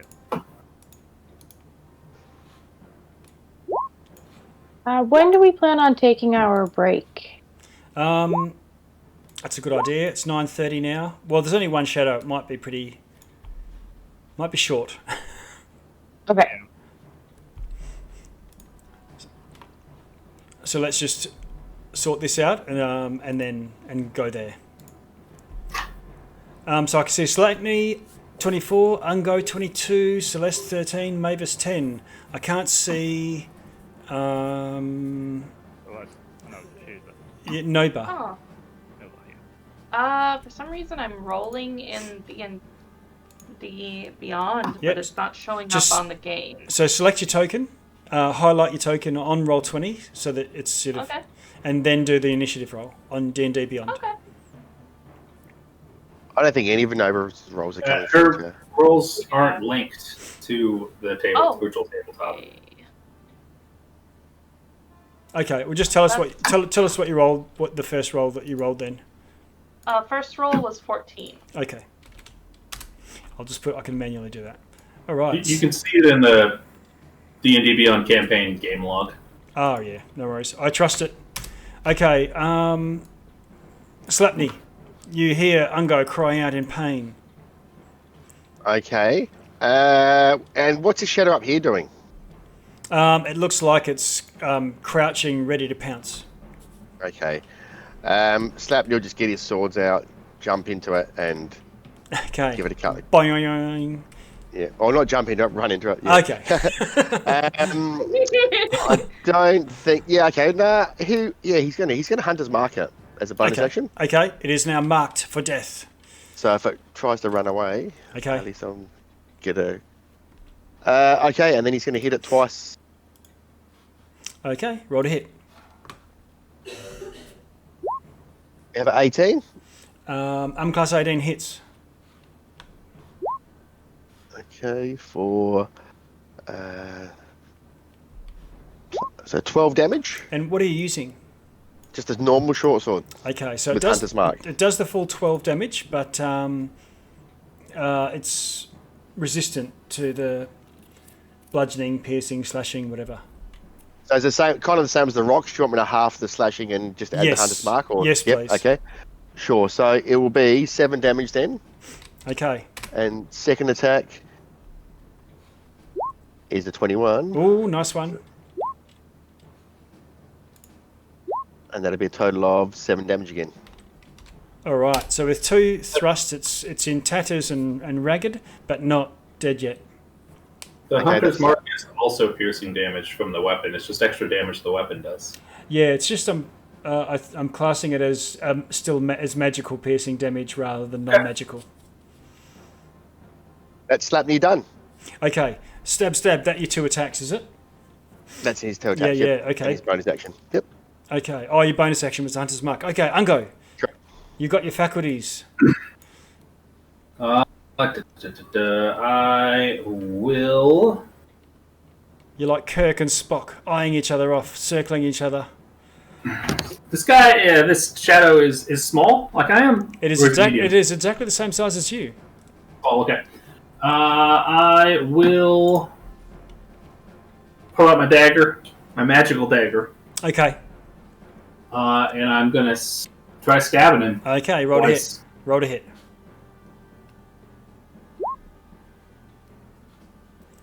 Armor class 9 misses. You get a second thrust. Armor class 19 hits.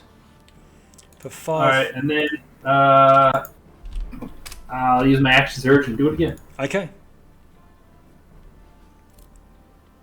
You hulk out. Armor class 16 hits. Doing 6 damage. I'm just reading off the scrolling thing here. And 15. And then a 15. Yep. Now, is this a magic dagger? Yes. Oh, this is the That's one. a dagger plus 1 I got from that Dragon Knight guy. Ah, yes, Sir Talabar. A good one. Mhm, Talabar. Okay, he gave you his longsword, but it was a fairy dragon sized. Okay, with the last one, you thrust into it, and then this thing sort of discorporates, but it sort of slimps to the ground like as a pool, and then the feet slink over to you as if you're sort of standing next to a pool of shadowy mercury, and the shadow attaches to your feet. Ah. And you suddenly feel this rush of this lost thing recovered. Nice. Ungo will react in a strange fashion for Ungo, who is usually quiet and sneaky, and he will cackle loudly. Right? And you feel this tink tink tink, and then you hear some little metal thing landing on the rocks at your feet. Huh? Look around. Okay, and you see something sort of shiny, just glinting off the light from the people in the distance. We'll leave it at that though. Noba, what do you want to do? Well, wait a second. Yeah. I didn't move or use my bonus, so let me see what's happening here. Okay. That's just that one over there. I assume this gray thing is a rock. Yes. Yeah. I'll move over behind that rock, and I guess I'll probably do nothing with Okay. my bonus action. Okay. Or can I hide with that? Or is it disengage and dash? 1 second. I haven't played this character in a minute. I can hide. I'll hide with the bonus action. Okay. So you run over behind the outcropping and do a bit of a sneaky business. Noba. All right. Then Celeste. So let's see here. I just gotta check one thing quick. Okay. Sorry. Okay. So how bad is the shadow here looking? It's in tatters. All right. Slapney slashed his Noba- sword through it, and it's got ragged lines through its midsection. All right. Then Noba's going to use her movement to go up next to Slapney Okay. and attack it with her longsword. Okay, roll to hit. This is magical, I believe. Yes. Okay. And it's a 19 to hit. 19 hits. All right, and then that'll be 6 damage. Okay, and with that, the shadow discorporates and flutters away into little ribbons of shadow as it hisses its last goodbye. And with that, we drop out of action mode Good work, Nova. as the last of the shadows is discorporated, and you all look around at each other wondering what the hell just happened, and sort of grinning Ungo. as he points down to his shadow. Unga will jump up on the rock with his hands on his hips. Like, look! Points at the shadow. And then lightning. I found it! I tracked down my shadow! I am the greatest hunter the Amarada clan has ever known! Wow. Nobody's clapping in character. The shadow is spiked with a healthy dose of heroin or something. Slap me would just lean into Nova and say, "Is Ungo okay?" I mean, he looks okay. He looks great. He's got He was his like shadow turning back. and like moving his arms and like checking out his shadow. What happened to the shadow that Nova just killed? That just discorporated. Some poor goblin's never going to get his shadow back. Oh no. And that brings it right because this filthy goblin will live in misery for the rest of his life. That's right. Racist. That's right. We have to find that goblin and put him out of his misery. Hold on. Unga does a front flip off the rock and runs over to go check out those shiny things. Oh, okay. Ungo, look at you. If that shadow, one of them at least, was Ungo's shadow, I think it's safe to assume that they was just sent by Evelyn. That begs the question, why would she send just two measly shadows that die almost immediately? Well, maybe they're just wandering around. Maybe they escaped. Maybe they're spies. Not meant for combat. Or maybe he was looking for Ungo as well, as Ungo was looking for him. Yeah. All right. That's a nice thought, actually. So let's take a 10-minute break here. Uh-huh. How long does that strength drain last? You're not sure, Okay. but you've still got this. Still got the strength drain at this stage.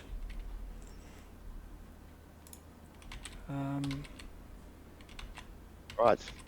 All right. So Great. See you in 10 minutes. okay. 10-minute break. See you in 10. Nice.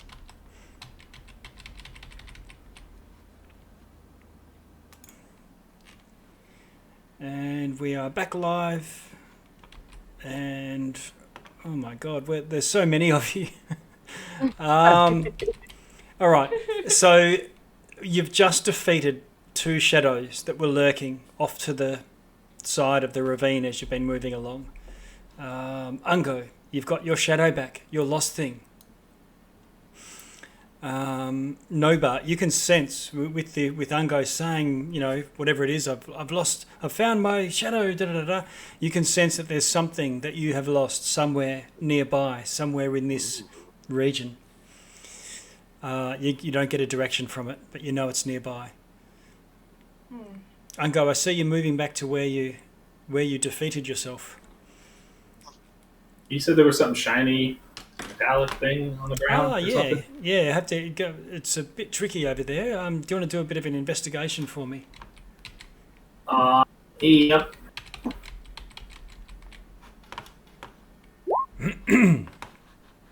Okay. The 13 shining a bit of a light around. Eventually, you see a little shiny reflection of a metal ring. Ooh. Pick it up. Okay. It looks like a sort of dark metal, just that very low, lustrous sheen, like the metallic black. Precious. You start to rub it, and it feels like it is one with you. Wow, what the hell? I'll put it on. Okay. It instantly attunes to you. He's feeling excited and optimistic. It instantly attunes to you, and it's to do with your lost thing. So this shadow must have somehow been used. The thing that you lost has been used to create this, and now it's been left behind. And you feel like you can almost switch roles now and you can spend a charge from this ring and take on a sort of shadow form. Ooh. Oh. Ooh, that's cool. It's called we'll call it the Ring of the Shade. It just has the one charge, but if you spend the charge, you take on your shadow form, and for a minute, you would have, as a shadow, you would have resistance to necrotic, and bludgeoning, piercing, and slashing from non-magical. You also can't be grappled or restrained, being a shadow. And while you're in dim light or darkness, you can take the hide action as a bonus action, which is probably not relevant for you. Do that anyway. Yeah, but there's the resistance there. Resistance to non-magical attacks. Well, piercing, bludgeoning, slashing. Nice.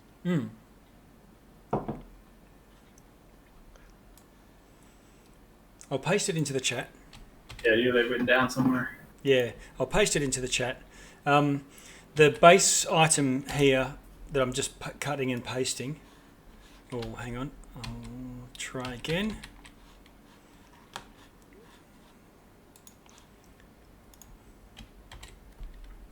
It says it has 3 charges, but it only lasts for 1 round.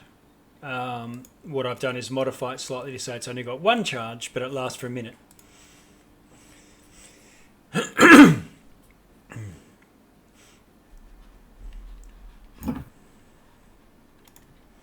One charge, but lasts for a minute.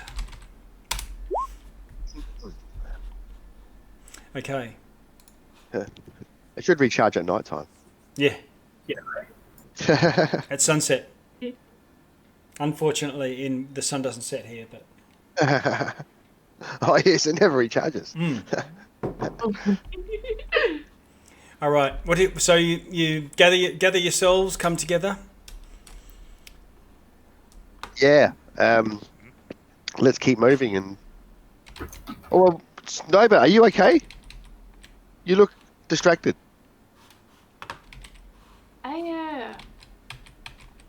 I think I'm alright. I think maybe my lost thing is nearby somewhere. Close by or? Does it feel close? No, by, you don't. or- You've felt this for the last 6 hours now.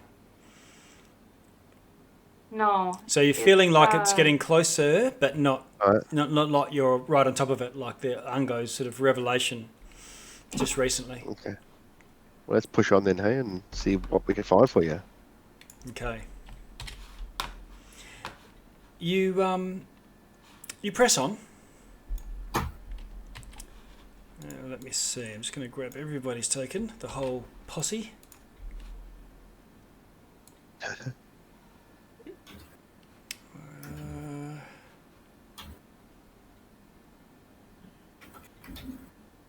Okay, you've put on weight. Oh, wait. You look like you've. There's more to you than there was before.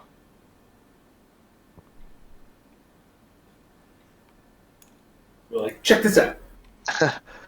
You will. Shut up. One issue I should deal with is I'm now over my carrying capacity because I have 7 strength. Oh! Oh no! Here you go. Let me. The magical quiver doesn't removes the weight of the arrows. It does, so I'm thinking maybe I can throw some daggers in there, possibly. Yep. Get myself back under this weight. I'm well underweight, so if you need 'Cause me I'm to carrying- spend it. I'm carrying 6 daggers around. So. That ought to do it, yeah. I'm just imagining him like as soon as he gets his shadow back, he's like, ugh! It's so heavy! Ah! Why is it so heavy?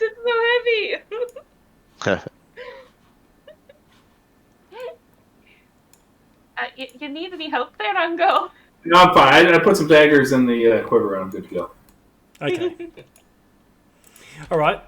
So you slightly lighten your load enough to that you with your strength diminished.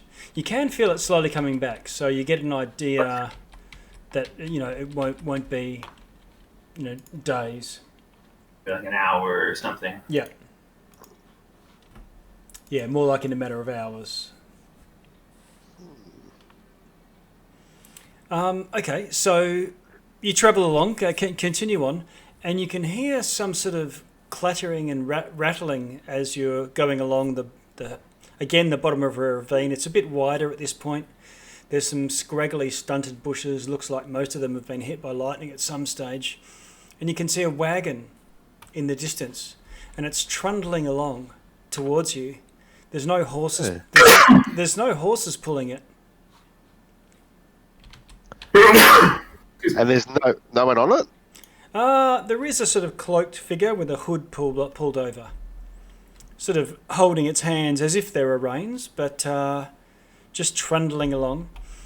And I can't move it because it's actually on the map, so I'll move you guys as it sort of goes past you. Yeah, I think I know what is going. Howdy there. Would you like to join our group? Why, certainly. Everyone else It looks like it's the thing to do. It's Don't be left out. This wooden wagon sort of trundles past you, though, on squeaky wheels. It's moving quite slowly. The tall, swathed figure astride it, almost not giving you much of a nod. He does sort of, or he, she, whatever, it does nod towards you as you call out, Mavis. The wagon is painted with stormy, windswept landscapes, reminding you of Yon. It fits right in here. And as you pull up, as it goes alongside you off to one side, it sort of comes to a halt, and some curtains, that's got cloth covering it, open up on the side, revealing a bit of a stage. There's lights, there's lighting on the inside somehow, like lanterns and things. Shit. Combat mode. Yeah. I know where this is heading. And Noba and Mavis, I think you've got the best angle, looking straight ahead into the side of this wagon. And you see some marionettes, and some music starts. Oh. And they're moving like thunderbirds, Yeah. Maybe he's gonna yell out. Cut that shit out right now. Cut it. Noba one comes to the front, 2 feet, and its arms lift up and it waves, and you can see it's a satyr. She's going to wave back. And it gestures over, and then gestures with 2 hands at the ground in front of the wagon. She's going to approach. Okay. And as you approach, you can see it takes a bow, and it looks like a satyr. And you see a Harangon come in, and this Harangon is unlike the regular Harangon you see, not that sort of spindly jackrabbit, but Rabbit the Muss. It's Lapney. This one looks like you. Yeah, don't you find it freaking weird? And dropping in, you see How is this wagon moving? Was there like horses? How was it? No, there was nothing. No horses pulling it. It was just There's moving. no driver. It's just moving. There's a driver. He's just paused and just slumped, waiting. You see this figure drop down, and you can see that there's a couple of strings attached to it, and it's a broom, and there's a young lady sitting side saddle with a nod and a wink and a roll of the shoulder, and she's got this witch's hat on, and she's bewitched doing figure 8s in the sky above. All right, and that's Eleanor. And Celeste is going to skip over. Okay, So Celeste, you and Noba, close enough to see. Mavis is a little bit further back.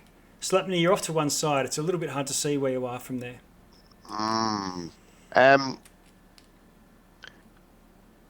driver's sitting at the front here, right? Yep.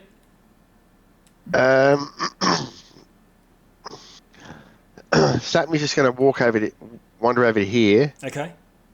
And then go boing and jump over the top with the bonus action. Okay, you bounce over it, and nothing happens. The driver doesn't move. And he'll just like push around here to this to the back of the cab. Noba and Celeste, you see this golden glow now. The light changes, and you can see all of the figures. And there's Celeste and Mavis and Slapney. And they're approaching what looks like a black hole, and there's this glow coming from it. And they each, one by one, go up, and this little marionette figure is giving them golden things, which they hold out their marionette hands and then dance a merry jig. And shortly thereafter, a curtain comes down and then comes back up. And I think we lost Uncle. Huh? We lost Uncle somewhere, I think. He's not. Oh, my token? Yep. Ungo, where are you? Slapney's going to whisper, What do you see, Noba? There we go. Celeste, what do you guys see? I We think gotta this wait is for the the story narration of to us. end. Yeah, you see the marionette witch and a little marionette goblin come and join the other two, and then they all sort of march merrily off, and this big giant cyclops type thing comes sort of stomping up to them. I've had enough. I woke up Yeah. the driver and tried to pull him Who? down off his seat. The driver. Right. Let's have a look. Mavis, hold a second. I'm going to say, wait, I want to see how it ends. If I had a grenade, I would have thrown it in that. Yeah, Wait, right now. Mavis, The driver reacts. you've got a couple of characters asking you to wait. I want to see how it ends. I'm not interrupting the show. Just trying to pull the driver down off his seat. Okay. You.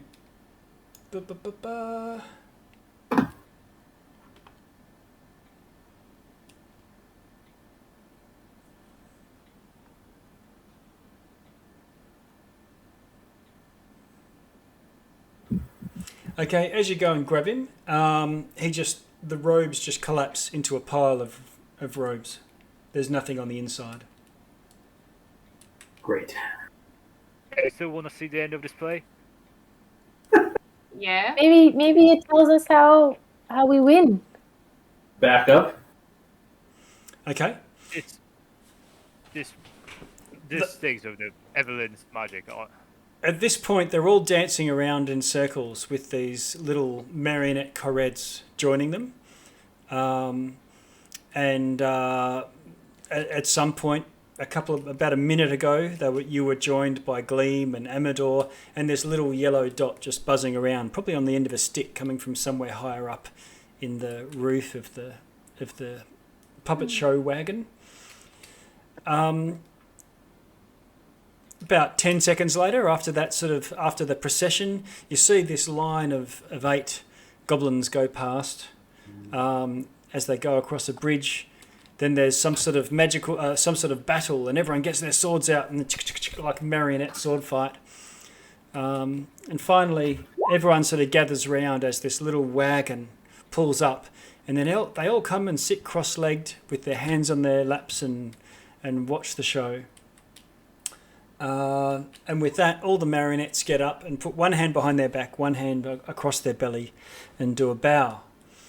And this unfurled curtain comes rolling down from the top, and it's written in common, and it just says, like a banner emblazoned with the words, "To be continued." Celeste is going to clap. Okay. Who's going to look for somebody trying to ambush us? Okay. Can you roll a perception roll for me? And I might add. See, I'm gonna add something to that. I'm gonna add. No, it's still not gonna be very high. What the hell? I'll do it anyway. Okay. I think I can add half a D8. Yeah. 11. Okay. So you don't notice anything. Okay. Flashes of lightning every so often, but no characters, no people. Yep. Nobody's gonna look at Stephanie. It was just us. Just the story so far. It was a fine show, she calls into the wagon. Okay. The curtains raise, like for an encore, but at that point there's just one character there. And it's you, Noba. She's tilting her head. Okay. Like, and this marionette sort of dances over towards you and then holds out a number of cards. They look like the, business card size, credit card size. Okay. I guess she'll take one. Okay. At least he's watching from his angle. It's an invitation. It says, you are invited to perform a play for Enderlin Moongrave and earn a private audience. No strings attached. She's going to read this aloud to the others. Okay.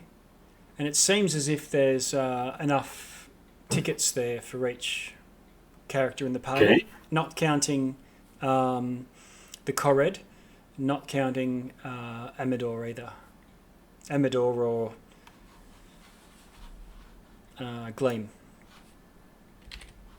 Seems like there's one for each of our party. I'll take mine. No, fuck that. I'm not playing any games. Mavis, you remember the prophecy? Nope. Yeah, Play to our probably. passions, stay on script, a cat, a horn, or shadow ripped.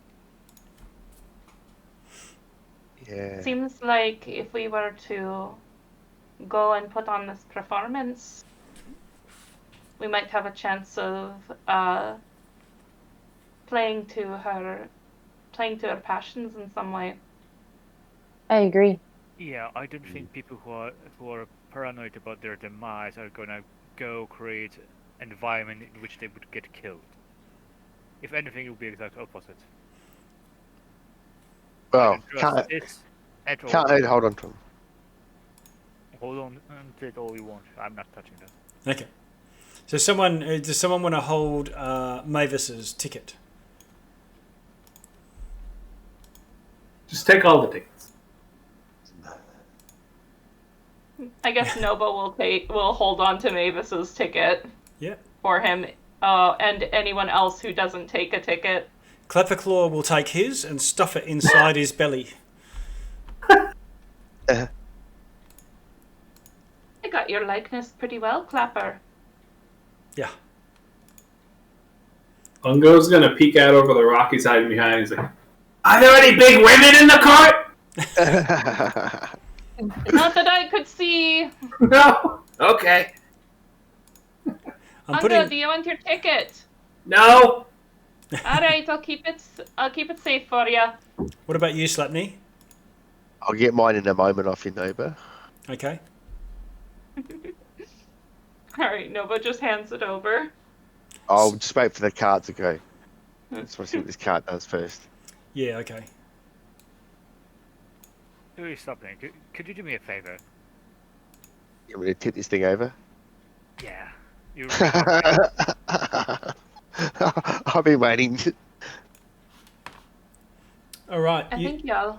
You give it a hoik and just flip it over, and it just falls to pieces.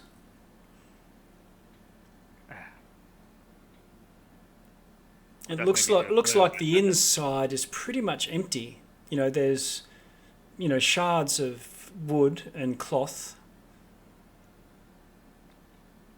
That's about it. All right. Sure, no, but I'll have my ticket then. You don't need to hold on to them all. Thank you. Okay. Anytime. She hands it over. So there's the note there. You're invited to perform a play for Enderlin Moongrave and earn a private audience, no strings attached. And I think I've got the yellow are the tickets, everyone who's holding one. I think Noba, you've got 2 tickets because you've got Mavis and Ungo. So that should be 3, shouldn't it? Yep. There we go. All right. The wagon is pretty much destroyed at this point. No, but listen, I get the whole whimsical satire from the Feywild vibe you're having there, but can we as a rule of thumb not interact with things that are sipping with evil magic of a witch?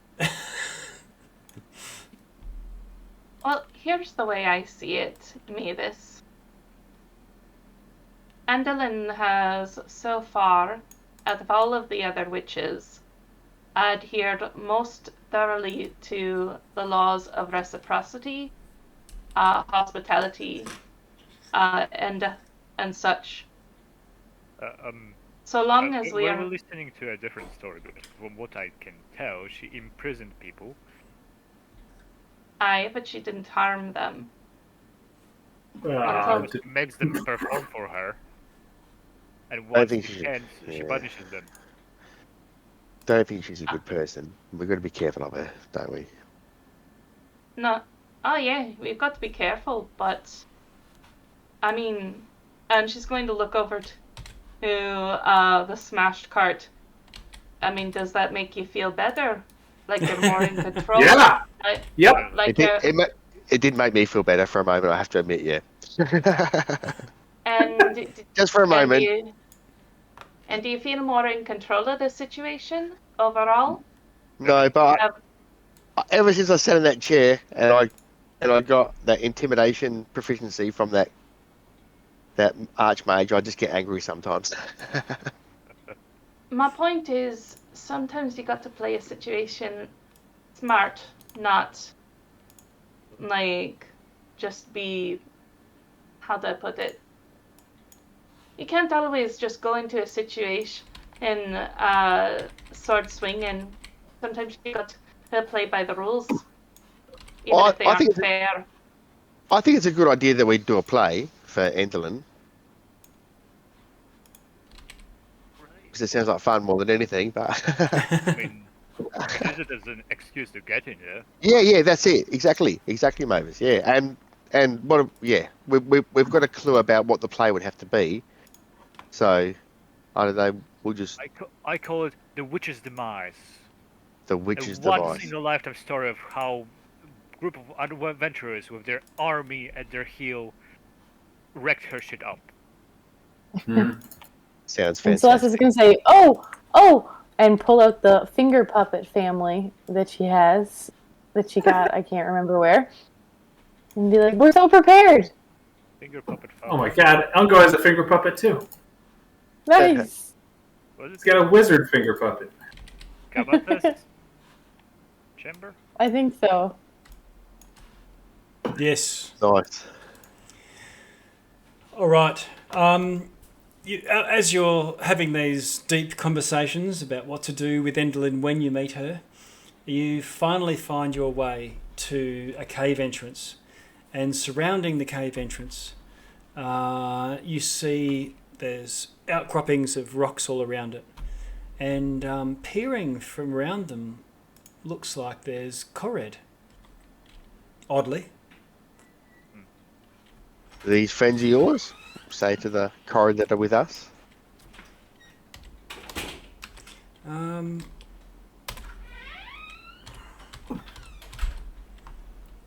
They say no, we created these. Huh? You created them. Yeah, and when you look closely, you can see that they're made of solid stone. Oh. So they're like statues? Yes, and it looks like they're sort of leering, crouching, ready to pounce. We made these. Can you see these on the Yeah. Yeah. Yep. So there's all these statues of Korred hiding, looking into the cave entrance, and so it keeps them in their cave because they think we're all waiting to get them. Clever. Clever. Saves us having to stand here all day. You can hear the sounds of hundreds of tiny pickaxes and hammers chipping away at stone, emanating from the mouth of the cave, however. There's fingers of rock reaching skyward from there.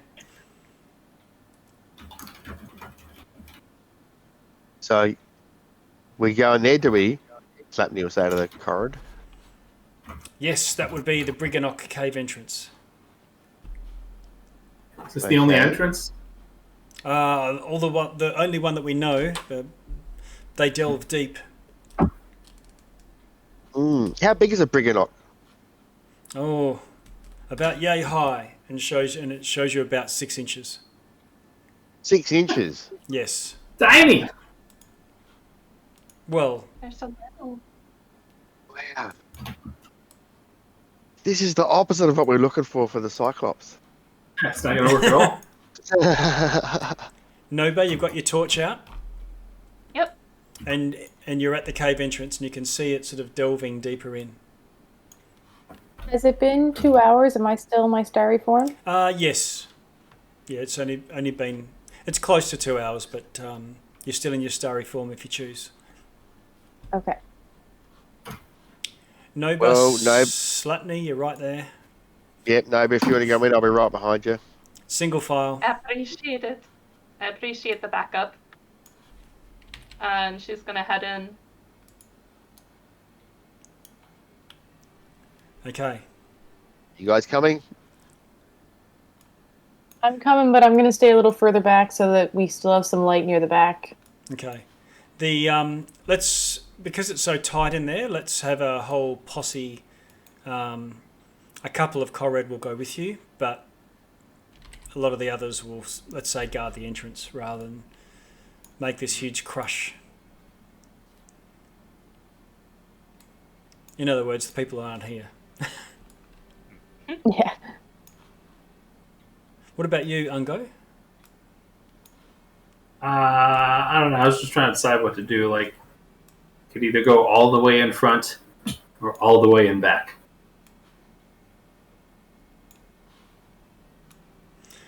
Okay. Do you guys want to scout, or should I just cover you? I mean, Um, Celeste is in the back, right? So it's got that covered. Yep.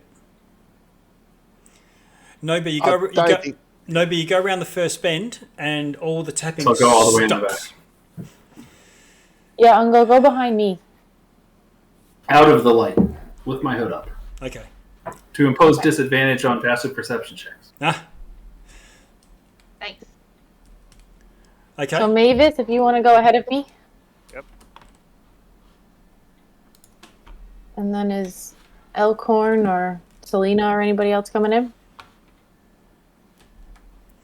Selena's an archer, and so is best at long range. And this all looks like it's about 5 or 10 feet, so she'll cover the entrance. Okay. How high is the cave we're in? 8 foot high, 3 foot wide. How tall are you, Nova? Let me double check. She's short for a satyr. Look here. She is 4 foot even. No problem. So- it's good. Mavis, Slapney and Noba have now rounded the bend, and you can sort of see some of their light, I think, shining on the rocks, but otherwise... I will follow. Okay. I need the light. Whoops. Celeste, I think I accidentally moved you. And Ungo, you're just staying around the bend, following them along behind, is that right? Yeah, I'm just gonna watch our backs and have my bow ready and try to stay out of sight and stay hidden. Okay. Argantil's going to go as well as one of her lieutenants. Yeah. Am I still weak? Yes, you are. So you're not sure if it's time based. It does sort of feel like it's wearing off, but hasn't yet. Oh, I also wanted to double check, Anthony. The Ring of the Shade, all of these bonuses are only when I activate it, right? Yeah, It doesn't that's do right. anything passively? No passive thing. Okay. It's just Okay. the effect of the shade form.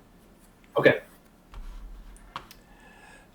Noba, can you do Sorry. Oh yeah, go for it, Slutney.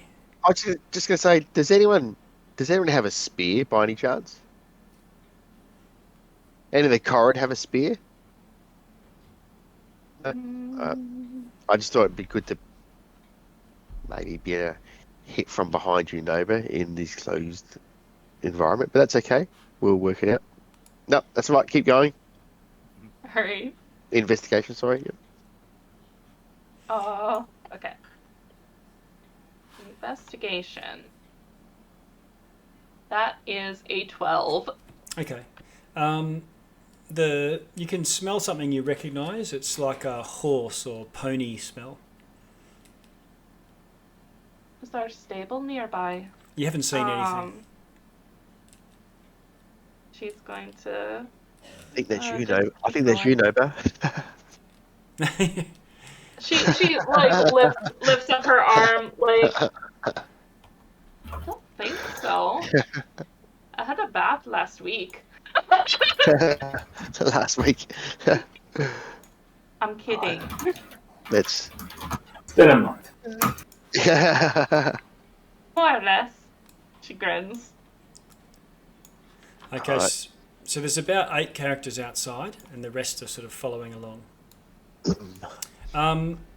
Noba, you go on. Will you? As this twisting and turning, spiraling around, going down, down, down. You're in the upper reaches of the mine complex currently. There's not a lot of turn-offs, but it's a bit of a spiral. Easy to lose direction, and after a while you can hear the tapping start up again. It stopped when you first entered the cave, and this time it's tapping in a sort of rhythmic sound rather than, as if they're not just all whacking independent of one another in different rhythms. This time it's more like a gentle rhythm. It actually sounds a little peaceful to you. Almost sounds like music. You carry on? Yep. She is gonna keep on going until something stops her. Celeste, you've got a Korred right behind you, and I presume Ungo you're following along as well, just keeping them in sight. And Ungo, you can hear Clapperclaw. He didn't wait. He didn't want to hang around. Okay. This is his element. He's like a little Wolverine. Korred see in the dark? With one of his eyes, he can. Scabatha's eye. No, the Korred. Oh, the Korred? They seem to not have any problem. Cool. Noba, can you roll a Constitution saving throw for me? Okay.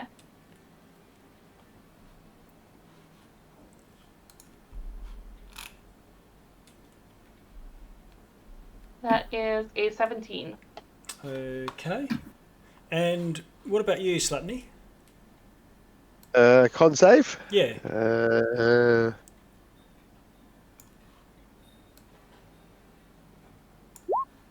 It's a 5. Okay. Mavis? Okay.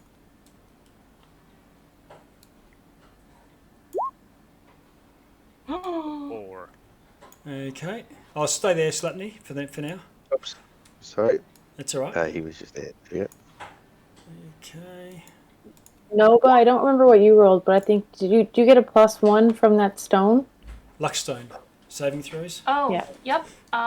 It added it automatically. I just added Oh, the perfect. Luckstone thing. Yeah. you can- And then I just renamed it Star Sapphire in my inventory, and then I'll just Oh, take perfect. off the magic effects like the next when 24 hours pass. Okay. Ungo, can you roll a save for me? Constitution Oh, saving really? throw. Hit everybody all at once, okay? 17. Okay.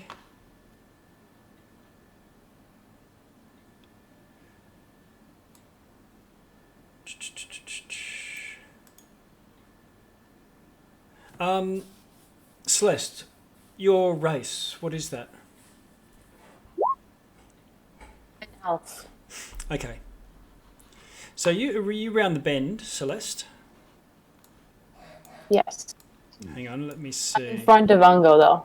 Yeah, you round the bend and you see Mavis collapsed in a heap.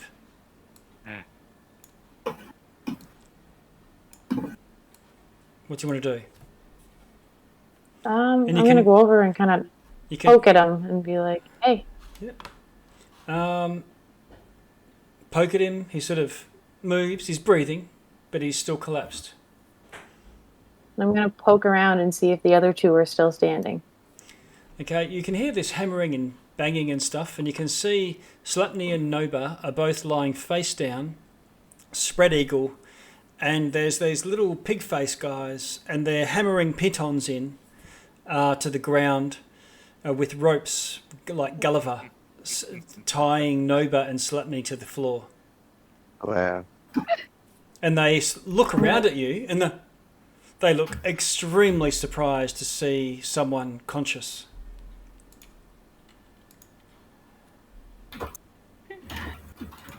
And I'll show you the creature that you see.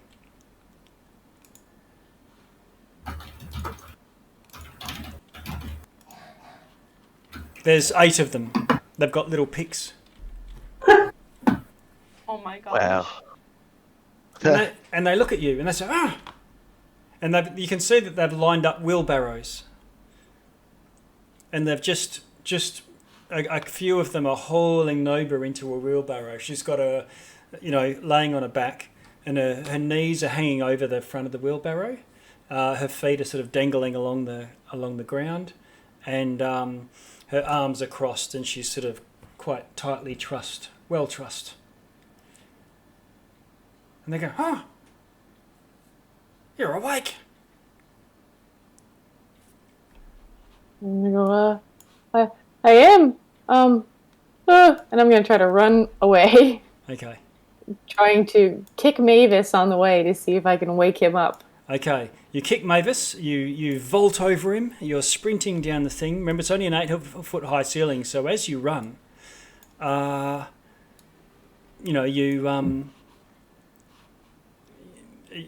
at risk of bumping your head on the rock. So you sort of crouch low doing one of these low runs, and you run on down, and let's see. You round the corner and you see there's a Korred. Queen Argantil is completely collapsed in a heap.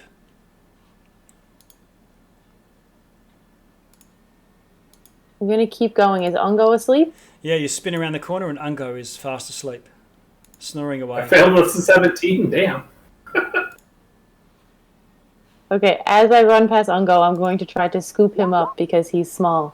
Okay, all right. So you scoop him up, and let's see.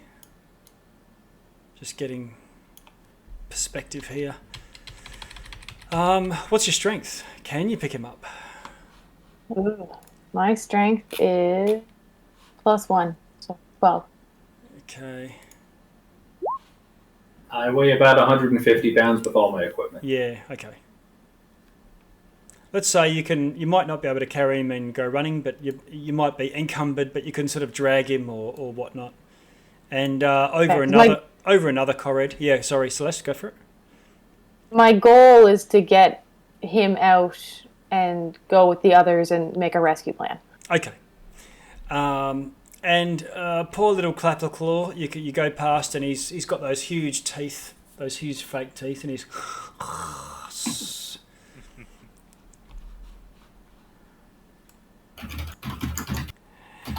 And you finally get out, Celeste, and you see the others, and they're like looking at you with some surprise. They all look a little. They're all sitting down, leaning their backs against the rocks, and their eyelids are heavy, and they look at you and go, "Oh, you're back." And I imagine I'm out of breath, like dragging Ungo, like everyone's asleep, and I don't know what happened, and we have to save them. And I'm gonna drop Ungo in hopes that it wakes him up as he hits the ground. Okay, he goes thud and gets a bit of a knock on his head, but he doesn't wake up.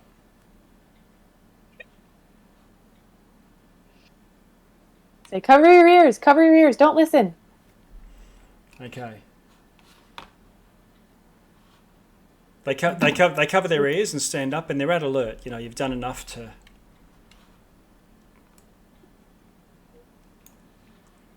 get them. I was trying to see if I have anything. So I have those finger puppet family. Yep. I imagine they have stuffing in their heads. Right? Yep. Okay, I'm going to take some stuffing out of one of their heads and be like, put these in your ears. Okay, and everyone follows your lead. You know, you're the experienced one.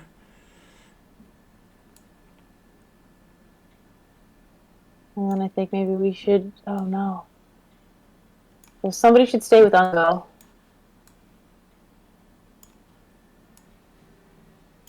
And then the rest of us go in on a little rescue mission. Okay. So someone stays with Ungo. Amador will go with you, no problem, as will Selena if need be. And of course Elkhorn.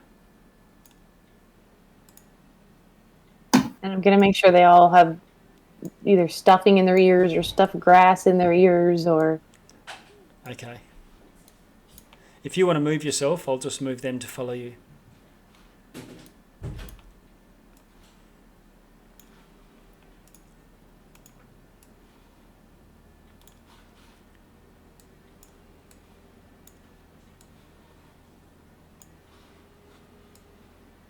And kind of just go in until I can start to hear anything. Yeah, sure.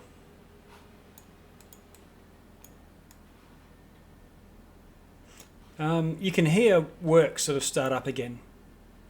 This time it's not that sort of, you know, rhythmic thing that you...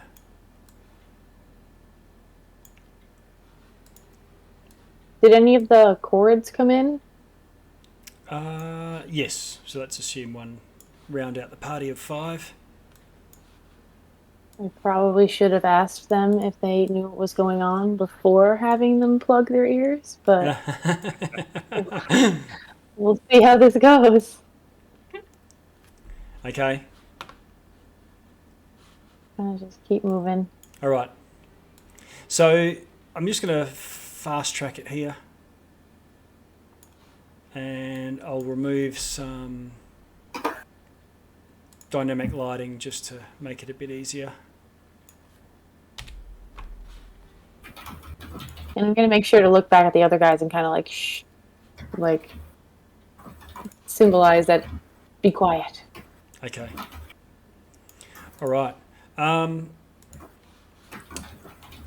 Let's see. You come into a larger chamber, and the party look comfortable, resting with in their wheelbarrows, one per person, including the Korred, and a tall, slender human clad in a dark leather armor greets you. They've got a friendly face, brightly illuminated by a tiny wisp of light that sort of floats next to them. And there's a Brigganocks, a mouse-sized creature perched on the human's shoulder. And she says to you, Celeste, "Greetings, trespasser. And she says with a smile, "Didn't anyone ever teach you to knock?" Didn't anyone ever teach you to not put all my friends to sleep and take them away? Well, it's much less aggressive to put people to sleep that come in with swords and shields and all of this, and she gestures to them all. And the Korred with you, You didn't says, even ask if we were friendly or not. What happened to the rule of hospitality? We came into your home and you're not very hospitable. "Ah, touche, yes. I forget my hospitality. My name is Molliver. And these are the Brigganocks. Trig, are you going to say hello?" And Trig, the little Briggannock on her shoulder, looks at you and looks at the Korred very suspiciously. "They're the ones." And this little Briggannock is pointing to the Korred. There's another one you spot, comfortably sort of sitting in a belt pouch. Well, they ignore him. This is not about the war between you guys. I just want my friends back. So around the corner behind you come the rest of the party, and Elkhorn calls out. And he says, "Molliver, what are you doing here?" And he sort of walks in with a friendly sort of... I'll show you the character that you can see.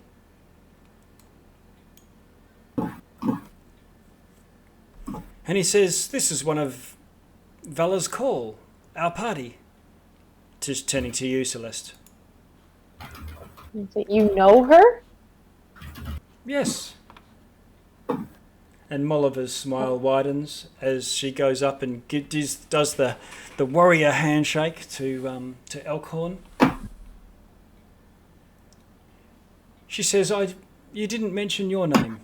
Talking to you, Celeste. I am Celeste. And Wearily. the two Brigganocks say, they're the ones who are donating their hair to Bitter End." I don't think they're donating it. "All of their hair's everywhere. You can smell it." I think she's taking it. Wait, are you not working for Endlin? "No, they've captured our chief engineer, forcing him to work, building constructions and whatnot. It seems we have a common goal. The Korred's looking very confused at this. It looks like it was ready for battle, and now everyone's all pally, and Elkhorn was, clearly an ally up until just moments ago. I'm going to say, why don't you wake up my friends and we can all talk about this? And Molliver turns to them and says, we could work together. That is a good idea. Trig, Olya. And they sort of look a little bit distrusting, but eventually they get two picks together, and then clang, and there's this loud sound, and everyone yawns awakened, and these little Brigganocks come and start to untie people. They say, "Very good. It looks like they weren't coming to invade and kill and destroy and whatnot." And she gives you a bit of a No, definitely not. arched eyebrow. Of course. Slutney, Noba, you're now awake, and you can sort of stand up. And he's going to roll over and go back to sleep. Okay. I just had the weirdest. No, not really. He'll Oh go. yeah, Mavis, you're there too. I just didn't see you off to the side there.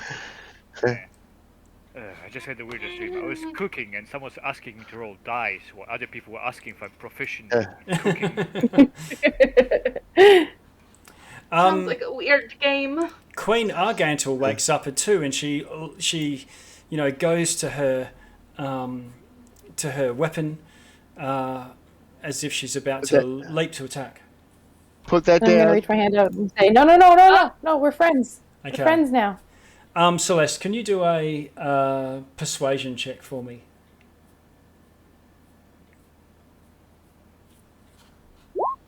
18. Oh, nice one. Jeez. Okay, so you managed to convince Queen Argantel to not launch straight into battle, and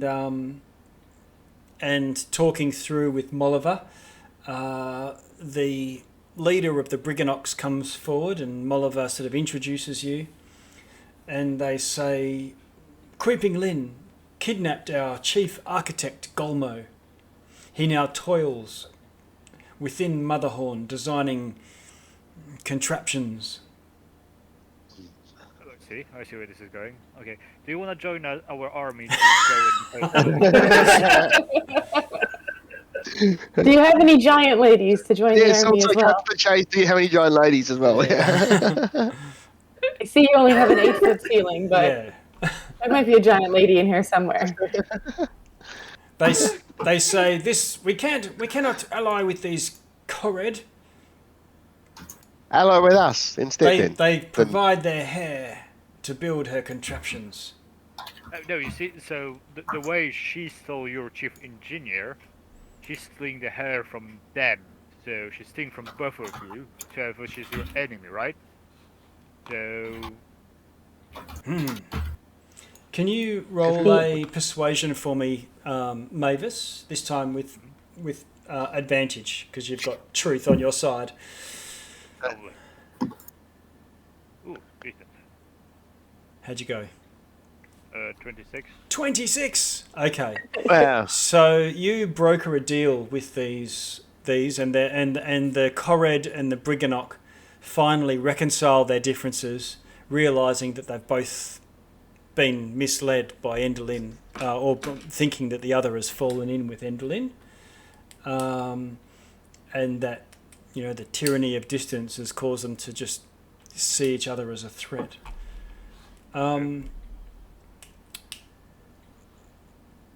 So and they both turn to you, both groups turn to your party and says, well, what do you plan to do? Puppet show. A secret. And what do you want us to do? We're up for a fight. We'll go in there. Weapons. That's where we're weapons headed. ready. Yeah. We still got one more stop at least to make. The Elf Prince. Yeah. Do you know where Algarthus is? Oh, you would look to the beacons.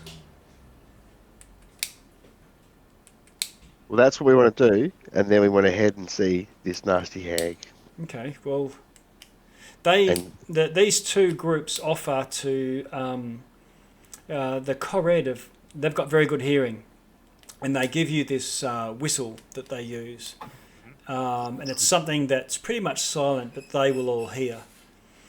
And if we can, and the Brigganocks say, if we can clear the chasm and get through to the tunnel, together our two groups will clear away any debris. It's a largely disused tunnel that goes through to underneath Endelyn's fortress. But we could be all ready to rush there at your call. An invasion. Sounds good. All All So right. should we find the prince and then know. come back here and go through the tunnel? Yeah, that's also a good idea. The Queen Argyle says, well, what are you going to do with are you going to go and have your audience with Endelyn, or do you just want to do a frontal assault? Wouldn't it Well, make... I think hmm. it's a secret. We'll tell you when. Okay. Well, Well, maybe we should do the meeting or the show for Endelyn, and while we're doing that, you guys attack do a frontal assault. attack from beneath. Yeah. Yeah. So Okay. And that could be a good we'll- escape plan too. Yeah, This- we will come back to you with a concrete plan. For now, this is kind of like A bit loose. yeah. Should they? One of But them if we says. blow the whistle, come. Yeah. One of them says this will save the dungeon master from moving so many tokens on screen. So What's a I'm dungeon thinking. master? Yeah, They I all think look we're up. gonna go- We're gonna go get the prince and whatever allies he has. Then we go get a wife for the ogre. We get the Cyclops. We get the Cyclops and the entire beehive to join us. Hmm. And I think that would be enough firepower. Yes. Soon we'll have so many tokens we won't even fit inside the castle. Yeah. We'll get to watch the DM just play Dungeons and Dragons by himself. Yeah, I'll just roll attacks and damage and hit points. Okay. We'll have so many tokens that the DM will just let us I think at this point let us have the happy ending. we just switch to Warhammer and There is a problem though. The chasm that goes across to this tunnel, it needs clearing. Clearing Yeah, it from so what? You guys get on to that while we go. We'll need you to clear the chasm. Clear it from what? What's in there? There's undead. They're Cool. like trolls, and they live under the bridge. Oh. Can you not put them to sleep like you did to my friend? They seem to be like elves, and they don't sleep. Okay. All right. Let's clear out some undead trolls then, guys. It's what we do. Maybe they will join us. Who knows? Yeah, that's it. We have a choice. Yeah, Friend pretty you haven't good. talked to. Okay.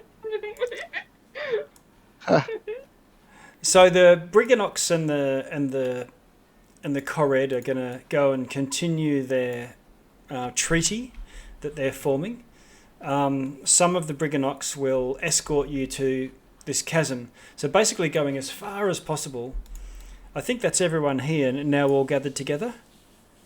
There's a couple that are... I am asleep outside. Yeah. Okay. Oh, yeah. Ungo. Maybe, Oh, maybe you wandered in. Okay. Someone will catch you. All right. So eventually someone will remember to go and get Ungo and clang together a couple of picks and wake you up. Oh. And I He's so cute when he's sleeping. yeah. Also told everyone's friends. No need to stop anyone. Now it's just gone. I was 11, like, let's go get him! He has no idea what happened. it's just gone 11 o'clock. Should we stop here? Yeah, I mean, if a big fight is brewing, probably. I think. Yeah. So let's leave it. You can see these. We'll leave it here at the Riven Wish Chasm. Very good.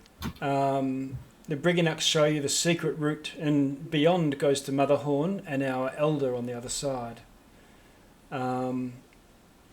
But yes, there's these undead living under the bridge, and you can see there's a few skeletons on the bridge. It's a huge gash in the earth, in which the Brigganocks hurl their malignant wish stones. They say that they mine wish stones from beneath the earth.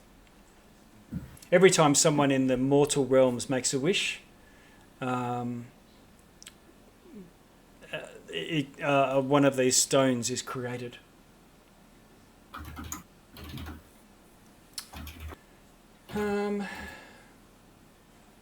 All right. The route ends at a gaping chasm. On the far side, you can see a grotto with stalactites and stalagmites. There's a truss bridge constructed of intricate wooden struts and beams. Beneath the bridge is darkness dotted with purple lights. Well, says Molliver, here we are at jolly old Rivenwish Chasm. Best stay on the bridge and let's not dilly-dally, and we'll finish there. Nice. Nice. Okay. Thanks, everyone. All right. Yeah. All was I great. Made. Archie's head. Oh.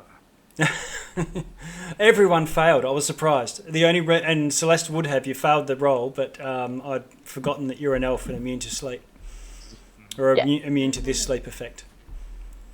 Okay, so next week we're going to get, like last time, get straight into some dice rolling in a fortnight. And I think next time we're on Saturday. Is that right?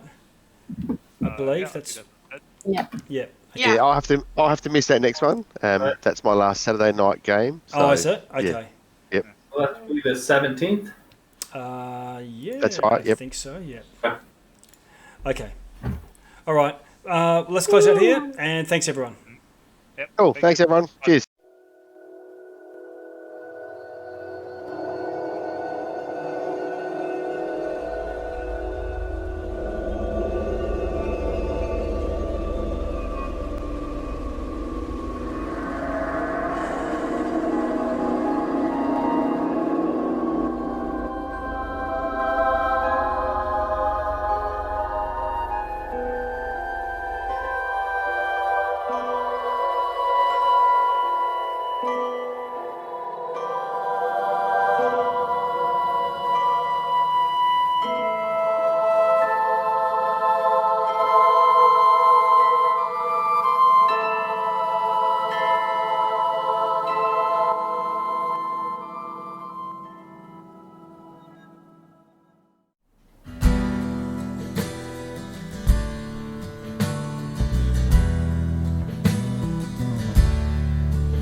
knights in white satin, lifelong fairy friend.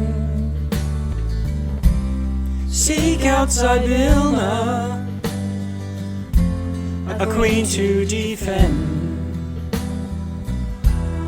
Hourglass Coven, 3 to abhor.